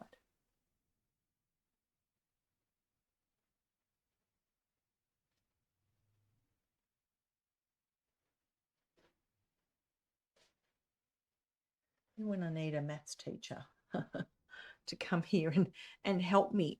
Maths was never my strong point at school. Ironic, given there's so much maths in beading. 5, 10, 15, 20, 25, 30, 35, 40. What did I say I needed? 68. Much more than my initial first count. But as I said, the first one wasn't going to work. It was way too small. It was not going to behave around the corners. And if we get one right, then it's very easy to make a second one. Okay, we'll try again. Okay, so 5, 10, 15, 20, 25, 30, 35, 40, 45, 50, 55, 59, 60. There's 60. Gosh, this is a much bigger loop this time, isn't it? If you have a look at that, that can't be right. That can't be right. It can't be right. It's too big. Because if you just lay it like that, way too big. So if I need 5 times 8 equals 40 plus 10 equals 50 plus 12 equals 62. And I've got 60 on there. Okay, let's try 62. Gosh, maths. Yes, I'm not into maths either, Lorraine, but we'll try that. So 62, it just looks way too big. When I lay it around the circle, it's too big. I'm going to take off my 12. I'm just going to add on 6. Let's try that. Which brings me back to 56, which, okay, that looks better. All right, let's try again. All right, so 56. Do I need to count them again or not? Let's try that. Okay. All right, now one of the other tricks that I do like to do with this sort of design is often use different colours as well. So stripe this. It does make it easy to work out where to put the next bead, but because I don't know what the counts of this are going to look like, I can't sort of think about what that striping is going to look like just yet. So it does need a little bit more experimentation. But let's try it and see. Okay. So I'm sorry I haven't been overly completed today with what I've done. I've got a beautiful bow. The cats challenged me My count here has challenged me. So Lynda certainly has done a very good job at giving me a surprise package this month. And I know there are a couple left over if people are interested. She does have them for sale in her Banjo's Bead House. So if you like the look of the bow and the volcano, by all means, grab onto those. And if you're a cat lover, you can certainly think about how you would treat the pussycat as well. As I said, he's tricked me, but I think I'm not happy with the initial count and strap of beads around that. So I do think he needs something like this. That sort of peyote strip would be a little bit more finer. Still using the tape to hold it in place, but definitely a different technique to start that piece with. So, and Malia was right. I got his nose in the wrong spot. His nose is definitely too high on that cat, so I'll need to play around and try him again. But as always with these design on the flies, I have no idea what the beads are going to be. Sometimes I might have an idea about the colour or the theme, but this time Lynda has absolutely surprised me with this crystal box. So very cute bow, challenging pussycat, some teardrops in pinks and in the patterned cabochon pieces as well. The puppy dog piece, which, as I said, looks just like my little dog. So that's certainly something I'll be thinking about how to use those. And I'll go through and I'll show you a couple of other pieces I've designed with those 30mm cabs so you can see how they can get used as well. The picture cabs are terrific in using with, say, Lipsy beads or Samos beads. There's sort of, really nice, easy way to capture some of those. So they're really fun to use. I really like using those picture cabs on different pieces. And yeah, Lynda's certainly picked out my favourite colours with this as well. So the pinks and greens look beautiful together. But yeah, she's certainly challenged me, Lynda. You really have this time. And Denise, I'm sure Denise had a hand in this as well in helping to pick out these surprise beads for me for this time. I think we've got I've got two more design on the flies left for the end of this year. There is a brick by bricks piece, which will be all about using brick stitch on pieces and how to design them. I've just seen a fun pattern for one of those Labubu little pieces in brick stitch, so I'm going to have a go at making one of those for my granddaughter. And brick stitch certainly around frames and things is a really cool technique, so we'll do something on brick stitch. And then of course I'll do my annual Christmas piece as well, so that one will be another design on the fly for Christmas this year. And I think it's with Beadworks I'm doing that one with. So look out for both of those again on the second Saturday or third Saturday of the month, depending upon what else I've got on, around this time at 11 o'clock in the morning. And please make sure you check out my YouTube channel for any other previous design on the flies. You can see all of those loaded on YouTube as well. Facebook doesn't keep the videos after 30 days, so I've actually gone through and all of mine are available on YouTube, so please look out for them there. And you will see also on our Etsy store, I have some new things that have been loaded on this week. So we've got our new 2 designs of bead boards. So there's the traditional square and round that we've had for a little while, the desk that I'm using now, our traveller board, and we've also just put up our new caddy boards, which comes in a rectangle shape. So there is a caddy and a caddy plus, and the caddy is a really cool board for everyday sort of use or for beginner beaders, and the caddy plus comes with a rack and a lid that you can hold your pattern against and a square bead sorter. So they're both available in 7 different colors, and they come with 2 interchangeable inserts as well. So you may have seen me use these flexible inserts in different boards, and our new range has all of those. So please have a look at those on our Etsy store as well, and you can scan that QR code that's up here. and you can see any of those. So Denise shook her head, did she? Denise is with me on this. This was hard, this one, Lynda. Way hard. Okay, so I've now done my first row. So there's my nice, bit bigger than the shape, but I think going to help with my corners. So what did we say? 8 on each side. So that means I need 3 size 15 beads and then a corner. Let's see whether my count is going to work this time. And it may end up being, because of the uneven shape of this, just don't know. So 3. And then I've just done through 2 size 11s, size delicas, so that I create that little corner. And let's do 3 again. 1, 2, 3. Oh, and the other new thing that I put up on our Etsy store was our thread station as well. So the thread station is a really new design we've got for holding your threads and bobbins. I can show you one because I've got it right here. So that's our new thread station that we have. It has this lid, and you can pop all of your different threads and they'll stack the 1Gs and hold the KOs as well. And then it's got this little cool lid that holds everything in place too. So have a look at the thread station on our Etsy store too. Great way to store those odd shapes and sizes of threads, and comes in 9 colours. I think that one's in, because I've got white in that as well. So good way to have your threads nice and easily stacked on your board, ready for use.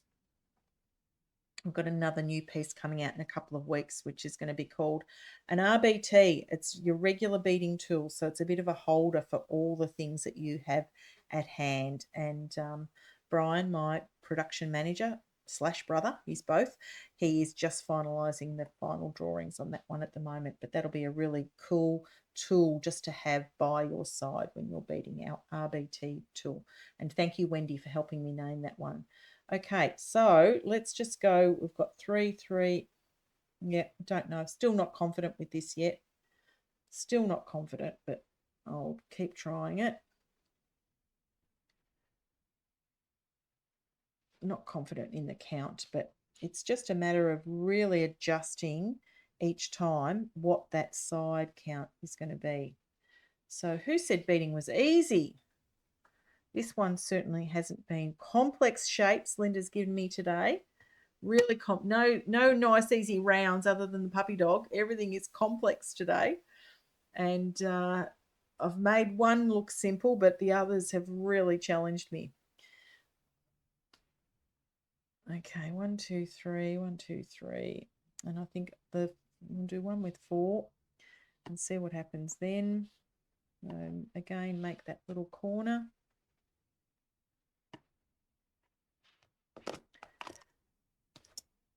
So these are the sort of things, if I was designing for a class or, a tutorial with something like this, I would spend quite a bit of time working out the maths for you around these different shapes, what those sort of counts need to be, so that when you get to do it for the first time, it's perfect. But when I'm doing this like this on the fly, I really don't know. So you get to see the whole design process with me now doing this. So 1, 2, 3, 4, 5. So that's, yep, I don't know if this is going to work again. I don't know. Okay, I'll go through 2. And let's just try this and see. So 1, 2, 3, 4, and what I might be doing here is creating a false sort of sides. Don't know yet. So I'm going to pull that nice and taut and see if that creates those corners for me. Yep. So it's too big. This is now too big. And see, that's not going to capture over that. Even if I put the long side on there, still too big. Not happy. I'm not happy with this. Lynda, you really tricked me. Yeah. I'm Malia. I'm with you. It's too tricky. It's too tricky. Okay, let's try something different. Not happy with that either. All right. Let's think about it. Let's do, I know what side I'm going to do. All right. I'm going to cut a bit of stiff stuff again. Again, cut a hole in the back of it. I'm going to cut this piece a little bit bigger this time. Cut my hole because I'm going to do a different style of edge on this one, because that count, I need to spend some time doing some maths, and it's not mathing for me. God, that's too big. Jeez. Let's try again. Maybe I've got more of this.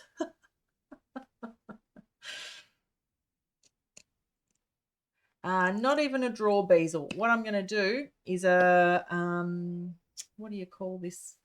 It's like an Albion stitch. So I've just cut the hole in the back there, okay?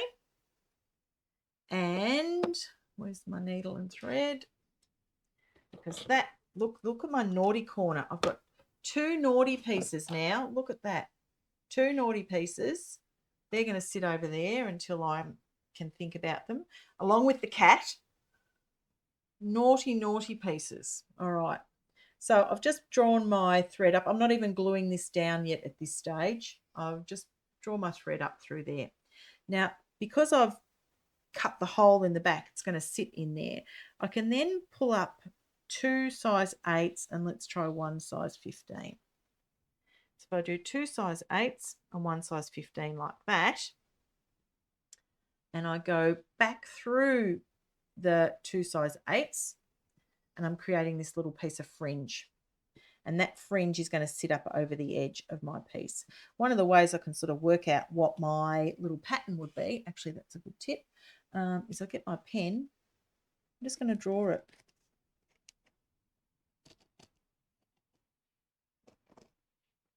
So you can see there's my shape there. Yes, Lynda, you can go in the naughty corner with the naughty beads today. This is absolutely a challenge, and look, I really appreciate it because I can get a bit cocky sometimes. This has been a really good challenge for me to really have to think about what I'm doing with some of these tricky beads. Okay, so I'm just creating these little fringes, see, standing right next to one another like that. So I've done 2 size 8s and a size 11. And I'm making these little stacks that are going to sit right by each other like that. You can see how I've got them just sitting side by side. So what they'll do is they will come up really nicely over the edge of those tricky crystals. Now, one of the reasons why, I've just gone the wrong side. One of the reasons why I probably didn't go to bead embroidery in the first instance for this is because there's a pair, I've gone to an earring straight away. It's a pair of earrings. I do tend to think personally that sometimes, you know, the bead embroidery layering that you have to do to capture a piece like that, I think they can be too big for earrings for me personally. Obviously that is personal choice though, but it's probably why I didn't go to this in the very first instance, was because I was thinking, oh, there's earrings there, but these will be too big for bead embroidery. But that's my personal choice. Let's make them and see what they look like before I discount it entirely. But yeah, that's what I would be thinking. But you can see here, I haven't even glued this down yet. I'm just getting my little frame in place. I've drawn it on, and I can see the angles and the corners that I tried to create with the other method that weren't cooperating, and I can do that here. Now, because it's going to have a couple of you know, more layers, etc., because of the bead embroidery focus, it mightn't be anything that has a drop or anything on it, which would be a traditional way that I would do an earring. It could be just this, you know, largish sort of crystal earring, which, you know, you could potentially, no, it wouldn't be a stud, it'd be way too big for a stud. Sorry, I'm just talking to myself now. Yeah, it's really just a matter of not making this too big to be an earring. Now I'm going to come around that corner again. So remember, I've got my lovely little hole. Let's just do a bit of a check, make sure that it's still, there's the long side. The long side is there.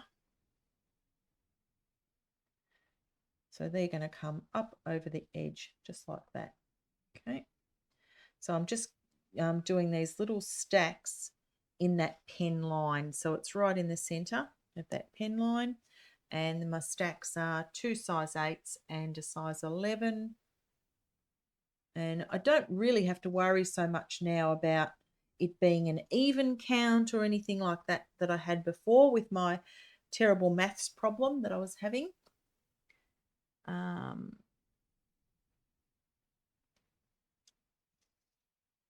And Lynda's also suggested a draw bezel. Yeah, absolutely.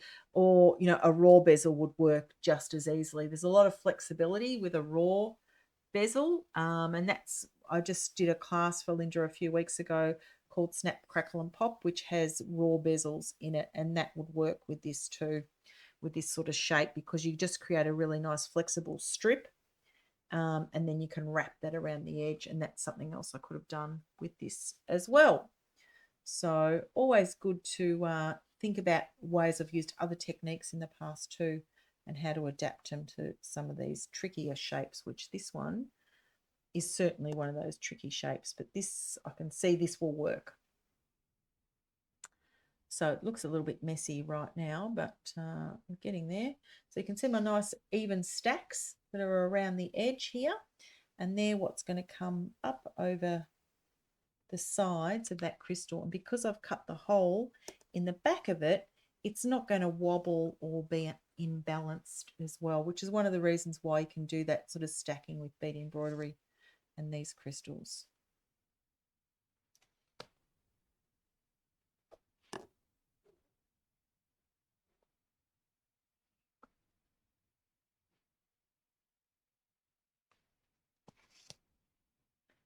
And now it's my next angle.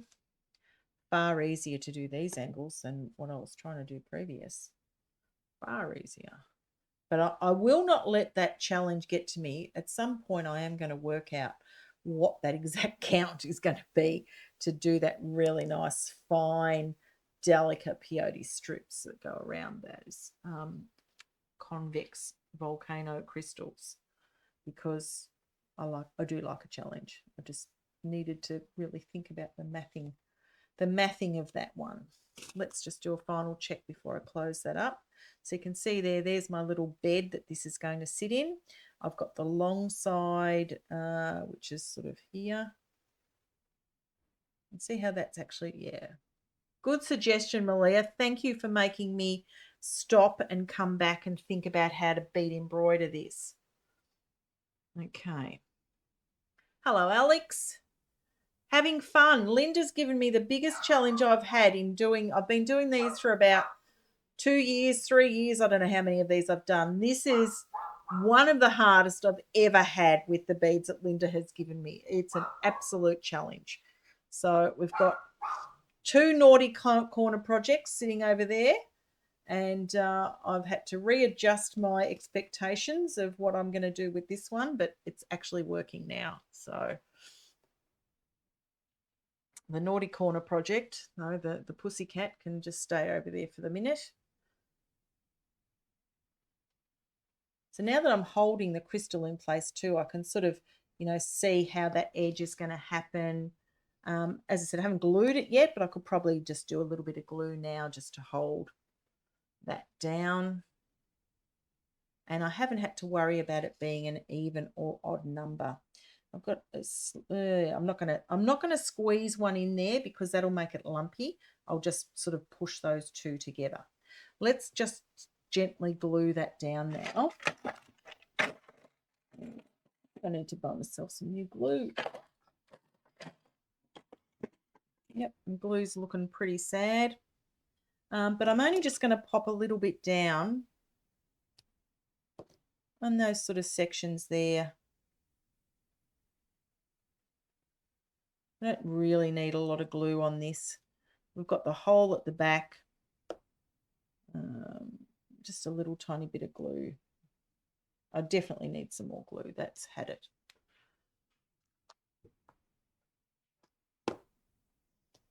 And I really don't need any, to be honest, because we're going to hold that in. Did I put that in the right way? Which one was it? The long edge. The long edge is there, and that goes in like that. Okay. So there's my little crystal sitting in with its, long edges and concave behavior. What I'm going to do is I'm going to bring my thread up and come through one of those size 11 beads that are on the very edge there. Now let's grab that hot pink size 15, and I'm just going to go through the gold with a hot pink in the middle, through the gold with a hot pink in the middle, just like that.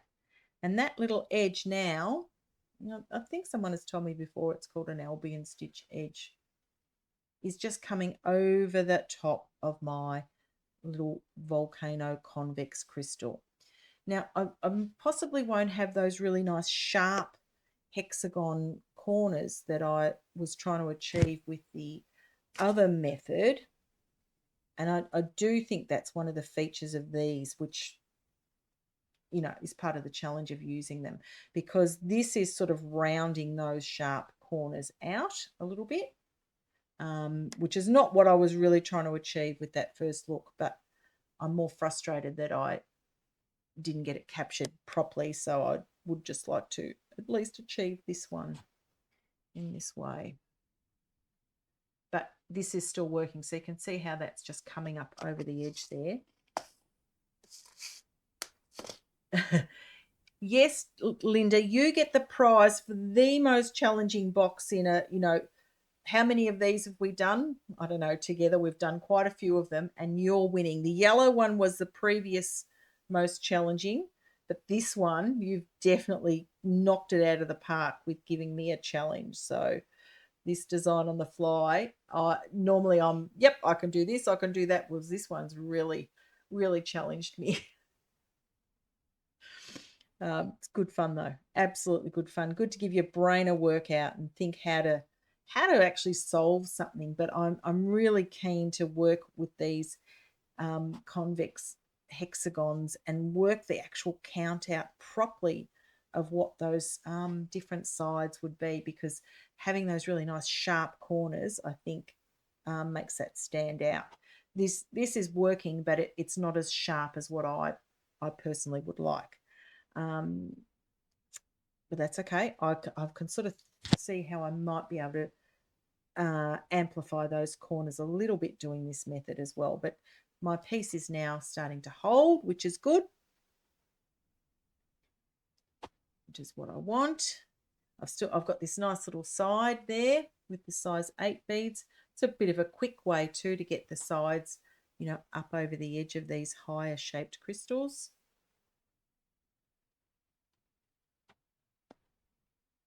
And go through the first size 11 added. And then when I pull that nice and tight, you can see how that's now holding that crystal in place. Again, my sharp edges are not there that I really would like.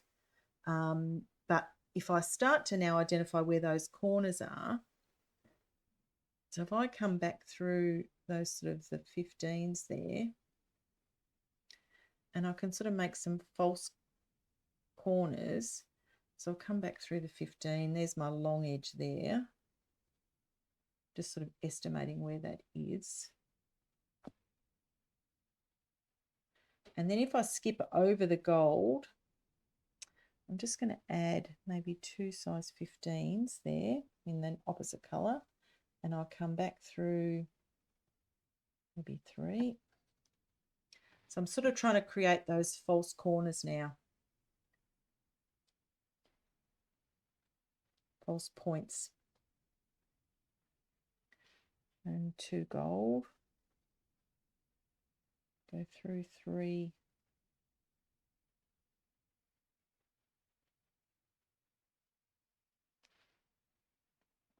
Like that. Oh yeah, that works. Okay. Through 2 more. So I'm guessing where these sort of points are. if I put this little feature just on that spot, I'm creating the illusion that my little corners are there. See how that's working?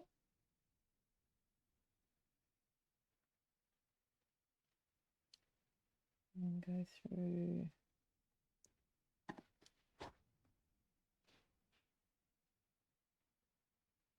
Yep.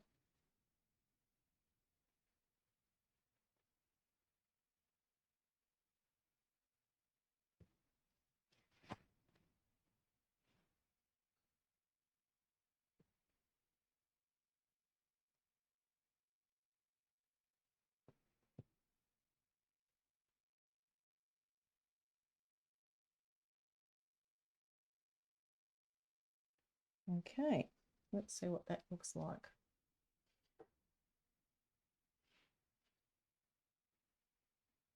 You can see how I've created those little false corners now by popping those 2 15s in. And to even make those even more pointed, you could put 3, you know, like do as a sort of a picot as well. So even if I popped a pink one in there, and the more that I sort of go around this top layer, it just starts to tighten that and point it even further. So again, I'll come up through the 15s and split the pair of the gold that I popped in there, get another pink and put another pink in.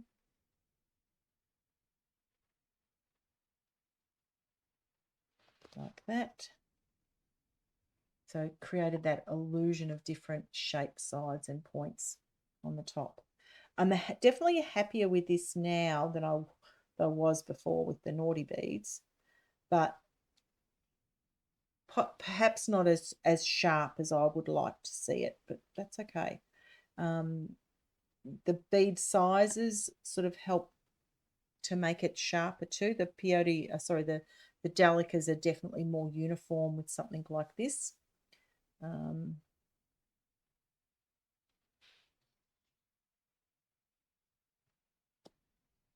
There we go. And it does give it that irregular shape, which is, you know, what I'm sort of after because of the irregular shape of the volcano beads in the first instance. But it has been a harder piece to do than I had initially thought. At least this is now coming together.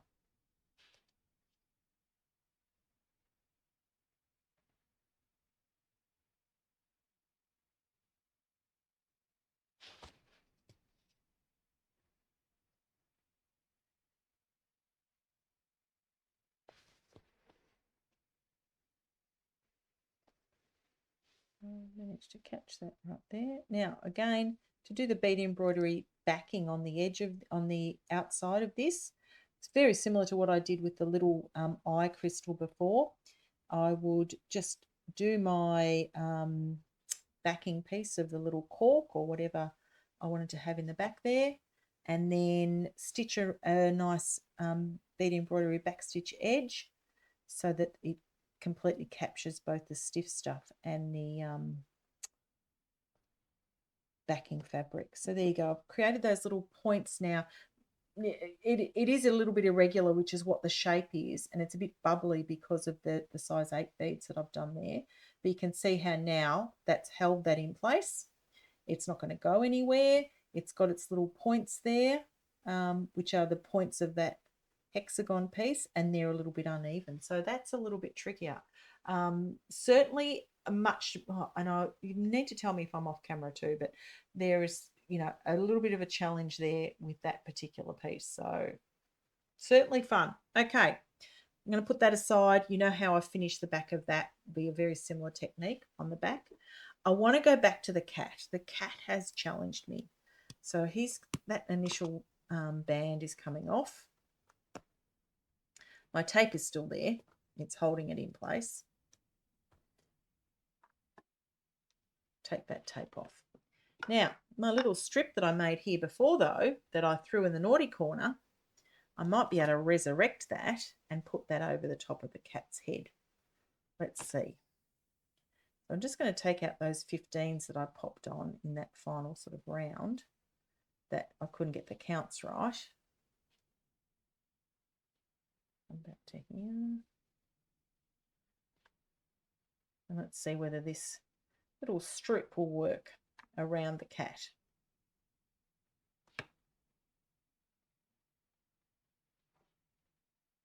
I do think the cat is way too high to do bead embroidery on. Look at the width of that piece there.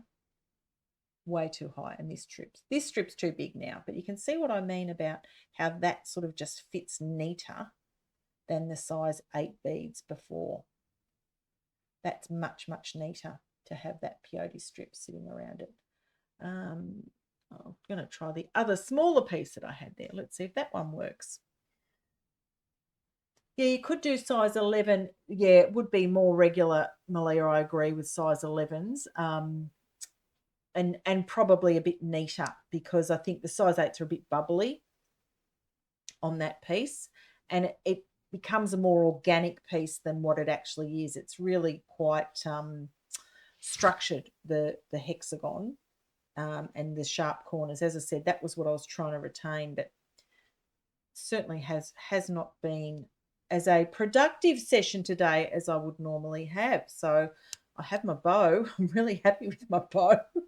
But everything else has been much, much trickier today, Lynda. As I said, these are the sort of things that, you know, if I was sitting designing, I would spend more time thinking about what that design was going to look like. But these have not flowed as well as I normally would today. If I stuck to, you know, and this is part of the challenge, if I'd stuck to the round and the teardrop, absolutely, you guys have seen me do those 100 times. You know, they're not a challenge, really. So this has been good to actually really push myself, but it certainly has been harder than I thought. Okay, that's a better size loop. So you can see what I mean about that peyote strip just sits much neater around that pussycat than what the beads did before. See how much neater that is? And this one's too big as well. But if you get the drift, I can actually just do that really nice peyote strip that sits around it, which, you know, would create that nice loop. That just holds so much better than round seed beads as well. The delicas are sitting much neater. And even just to even, you know, pop in that black bead for the nose sort of down further would work. So you get the drift of what I'm going to do there.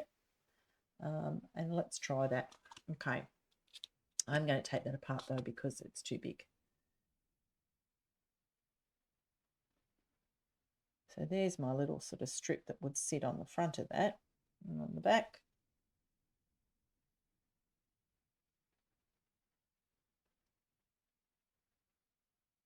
And pop his nose in. That's what I'm going to do. Okay, I need to take that off because that's not right yet. Okay, I need another thread. The corners may be sharper by missing the 15s between the 11s. Yeah, I did do that actually. I did that in the first instance, but still not quite sharp enough, Faye. When I have a look at, you can see here I did skip over the two 15s there, but yeah, not quite sharp enough. But I'm going to go back to that again. There's going to be a lot of going back to things today, I think, because I haven't been able to finish other than my beautiful bow. I'll just leave that there to remind me that I am a good beader. It's going to just sit there and look at me whilst I get challenged with the pussycat. Okay. Let's try that again. So, one peyote band all the way around the middle of the cat. So I'm just going to use the Delica beads that I've got here in an absolute mess on my board, and they will be something that I will be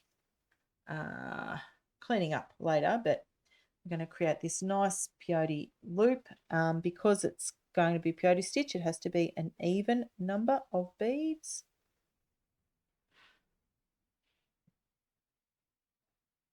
And let's try again and get another good count of beads. At least if I can see how the cat and the bow are going to look together. I just haven't been able to achieve the the finish that I want on them. Okay, so there's 5, 10, 15, 20, 25, 30, 34.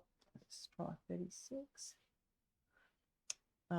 Hello from out in the bay. Brian is not with me today. He's out fishing today. So yes, hello from out in the bay. Hope you're catching lots of fish. Let's try that.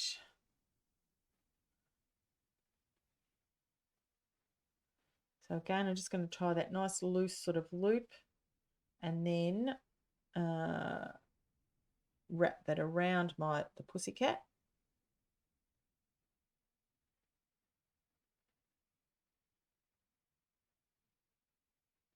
And the double-sided tape, it really does hold its stickiness too. It does work, you know, it's sort of picking up all bits and pieces off this board. Got all tangles and stuff everywhere.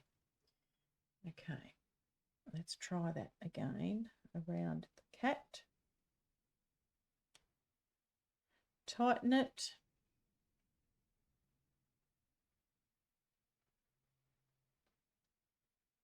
There we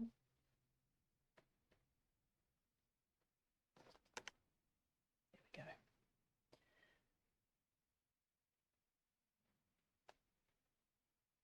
That's sitting around the cat there like that. And that was 36 beads that I had. That's much neater than anything else I've done on this before.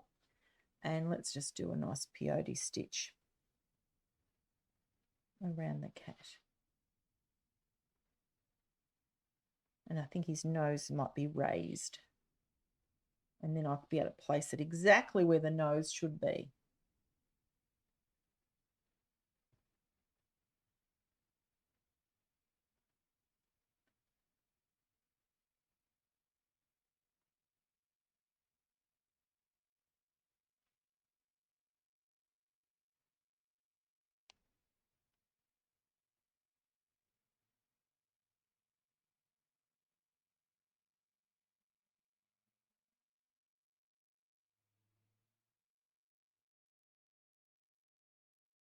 Yeah, the tape is working, and then I can pop, you know, a little size 15 either side so that you actually won't see any of that tape at all.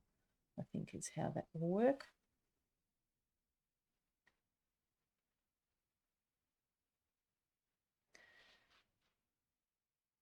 So we've got a bow and a cat. I wonder what other shapes these crystals came in, Lynda. Have you got other sorts of animals or pieces that they came in? Be interesting to see what other people may have done with the cats and the bows. So that's lovely and neat. Yep, happier with that.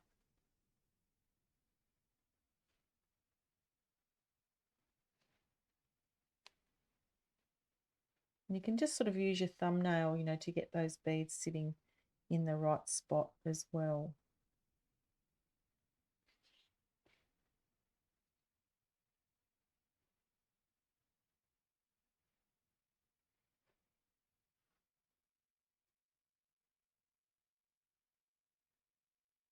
I'm glad that I haven't let him beat me yet. Well, he's not finished, but I shouldn't get too overconfident. But he does look neater.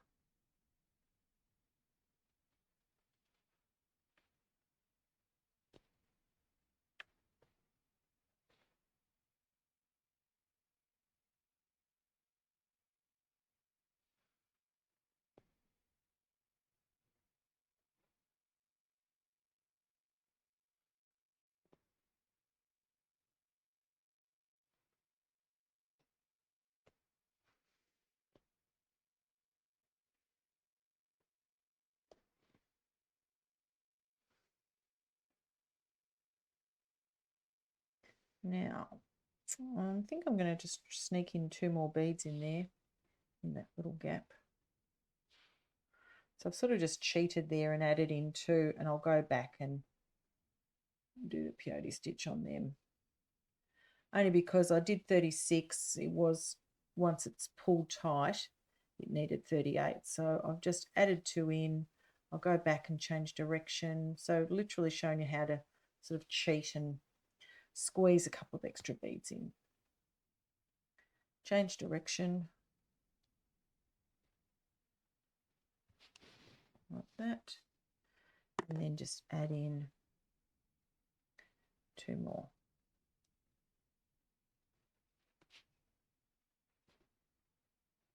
And that is the neatest way that I've now seen this sort of capture of the cat.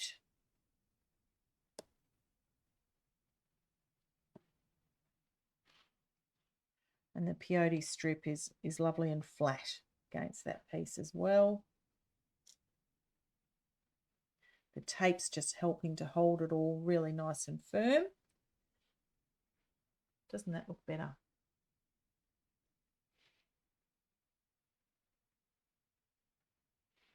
Okay, I'm going to just chop off my tail thread now because I've held that in place.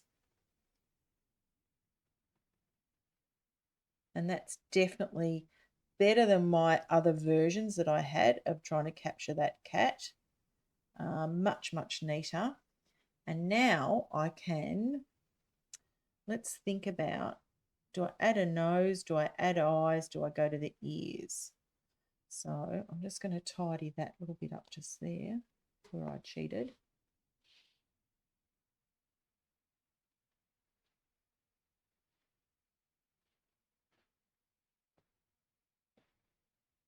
And then I can make that nice loop off the top there like I did on the bow, so the two things can sort of hang together. That part I can see. It's the rest of it that's tricked me.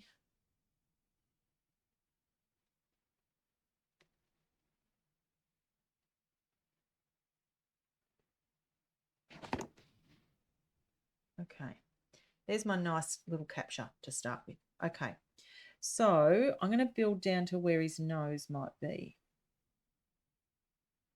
A little bit further down than what I had before.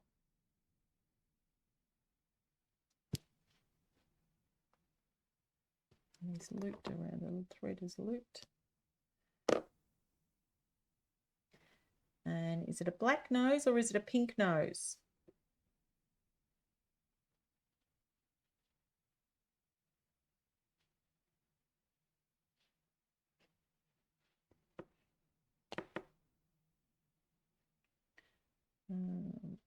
Where's the nose going to go? So if I come out of the centre bead on my little peyote strip, that's the best spot for me to add pink or black. Maybe I need a 3mm. I think the 4mm's too big. Oh no, that might not work. The 4mm's going to work. I'm just going to get a gold either side of that, and I'm going to skip over one of the centre beads. There, that's a bit better. It's looking like a nose, or is it still too low? Too low now, is it? It's too big. Yeah, I think it needs whiskers as well. Maybe I need a 3mm or a 2mm even. Let's just see.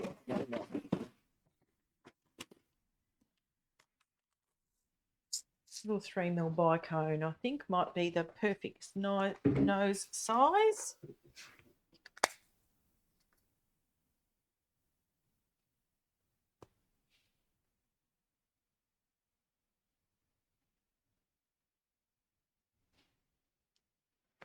Let's try that. I'm going to pop a 15 either side of it though, just to protect the thread path. Yeah, that's better. Look at his little black nose there. Now, I can then pop some whiskers of some description on that, so that you could use, I could do some black fireline, I could do black fire line. What else could I use? I could use some like embroidery thread or something like that as well. I could make little whiskers out of some size 15 seed beads potentially. They might be a bit big, but little whiskers. I'm just going to thread that back through, but I really wanted to do something around the ears because of that sort of anchor point. So if that thread went around there like that, that's what I was trying to do before, wasn't it? You see how, can you see where the thread's sort of wrapped around it? No self-respecting cat can live without whiskers. I think you're right, Alex. I think he does need whiskers. Let's try that. All right, if I can come there, I'll get some black size 15s.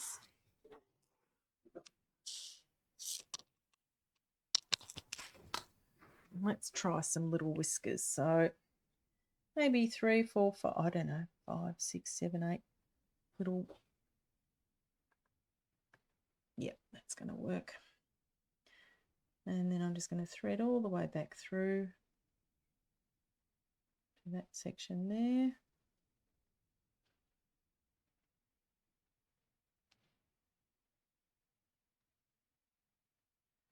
And come through to the other side. And they need, what do they need? 3 or 4 whiskers on each side? Different lengths, I'm assuming.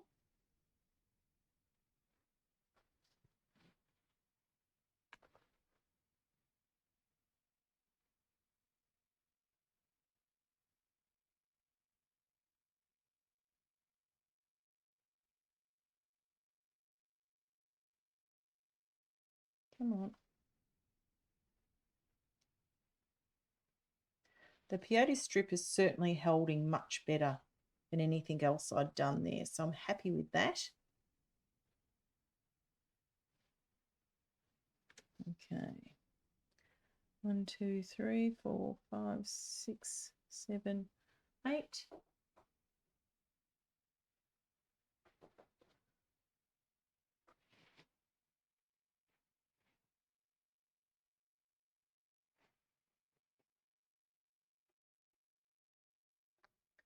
And come through there again. So he's going to have sort of 2 whiskers on each side.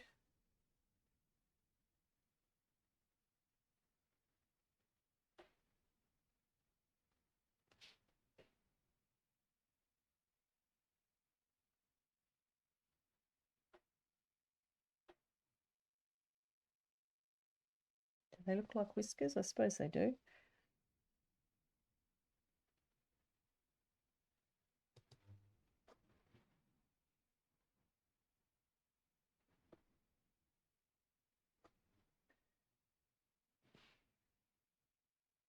And come all the way through.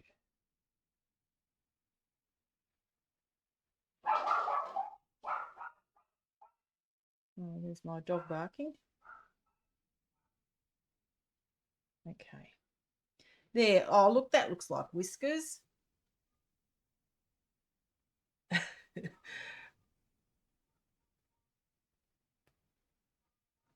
Okay. That's not too bad. I'm much happier with that now than I was. Definitely is better. His whiskers are okay. His little nose is okay. And I'll just thread through that again. I don't need to do that sort of horizontal that I was trying to do before because the tape is really helping to hold that firmly in place. But I think it does need some sort of little 15s either side on that peyote strip. So let's just have a look at that. Then we can do a nice little loop on it. Okay, so there's the gold. I'll just pop a little gold in between each side there.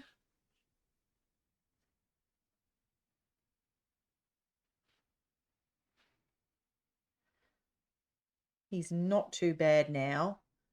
I'm happier with the pussycat than I was. So what will we call him?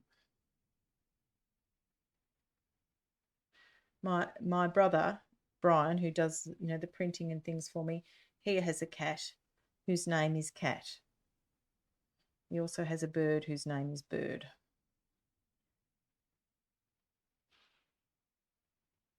Which is not very original.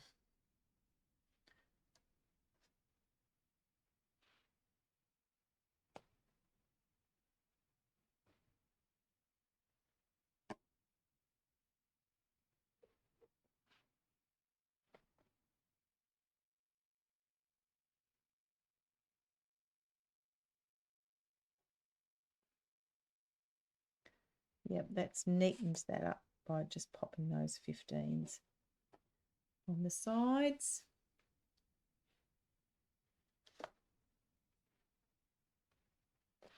I am going to really try and work out that count for those volcanoes though, because I think that's a challenge, absolutely. But to create the sort of vision I was trying to get of those really neat, sharp corners, I need to actually sit and do some proper maths with that one and calculate that, whatever that's going to be.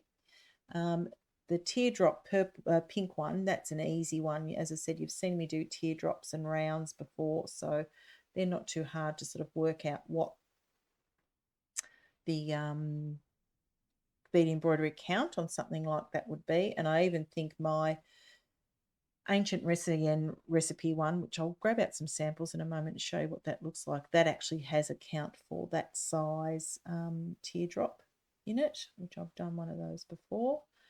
So I'll go through and show you what that looks like for the effort or the effect I was trying to get. At least now Pussycat's looking much neater and tidier. He's got some whiskers. He's got a nice little strip band around him. I've got a space here to make a little loop to be able to hang him and the bow together. And Lynda has just said the other shapes that were available were a Mickey Mouse and a snowflake, which the snowflake might have been okay, particularly if you had that sort of sharp angle cuts like the bow did, because that one sort of lent itself really easily to just wrap the beads around. But the cat proved to be much trickier character. But it's neat now, and the beads are really secure, which is what I sort of wanted to achieve with it. But I think once he's hanging together with, and really, I think a little beaded tassel, so that is, as I said, it's that group of 3 things that goes with it. And maybe we could put some crystals around the tassel, that would work. Then the 3 things can hang together in a really cute sort of keychain or bag charm look.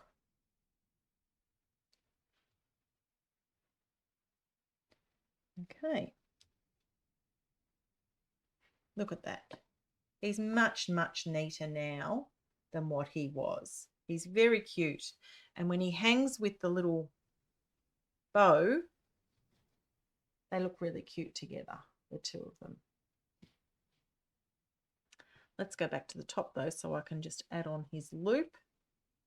He doesn't need anything else on him. He's nice and secure now. That band is not going anywhere. It's not only is it taped down, it's sort of stitched really tightly now too. So it's definitely much neater than what it was. These little whiskers, I could have made his whiskers hot pink, couldn't I, to have matched the other piece, but anyway. Really was a matter of what beads did I have out on the board in terms of what I was using with these colours. I didn't sort of think in terms of the silver to match the silver, but that's okay. So let's make his loop. I'll make his all out of 15s in the same gold colour so that they match the edges. And again, I'll do, I don't know how many beads, 10, 15, something like that. Whatever's sort of out. And make that loop. That, oh, there's a delica that's popped in there. See that? Just break that.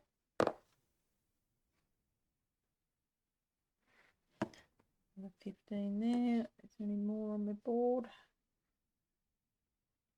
Yep. 1, 2, 3, 4. Okay. Let's pop all of them on. and go through the center bead just there to make that nice loop. So again, it's that sort of larger style loop that I'll go through a couple of times so that the thread is really secure, like I did on the bow, so that the so that when we attach that to a a key ring or charm, it's actually going to be really secure by going through a few times. Oh, I'm so happy that I got the cat sorted. The cat was stressing me, but he's really neat now.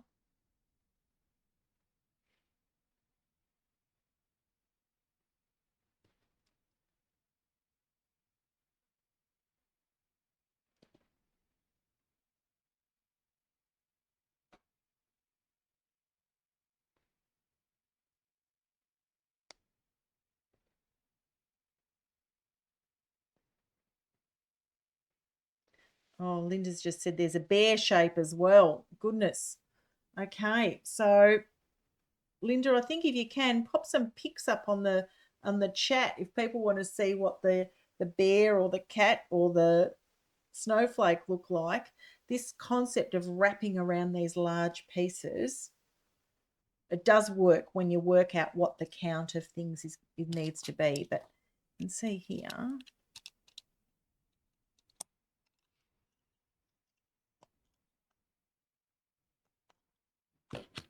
There's my nice neat cat and my nice neat bow. Look how good they look together. I'm going to just grab out a little key ring thing.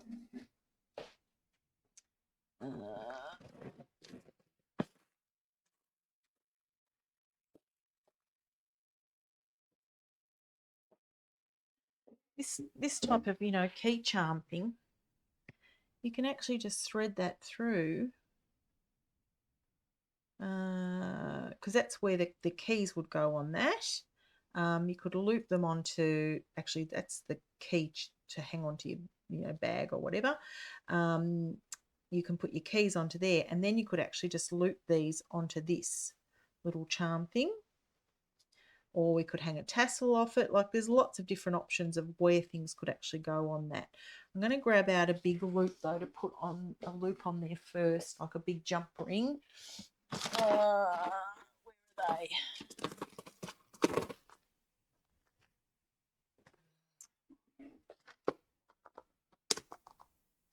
A couple of black jump rings there. Okay, so if I pop that onto there first, and then I can just pop that onto there. Yeah, that'll work. There it goes. There's my cat and my bow.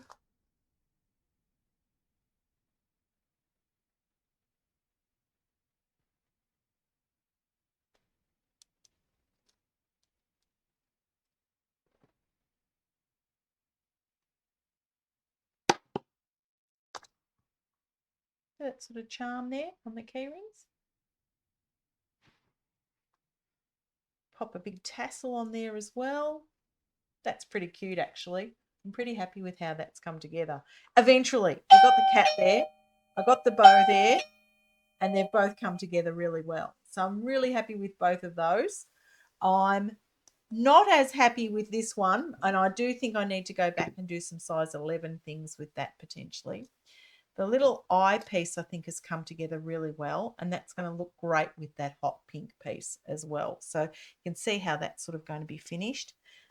In terms of some of the teardrops and the puppy dogs, they're easy ones for me to do, and you've seen me do those lots, but certainly the little dog with some lipsies, and I'll just show you what that would look like with that sort of a finish on them. If I can find where I've put those. Oh, there they are.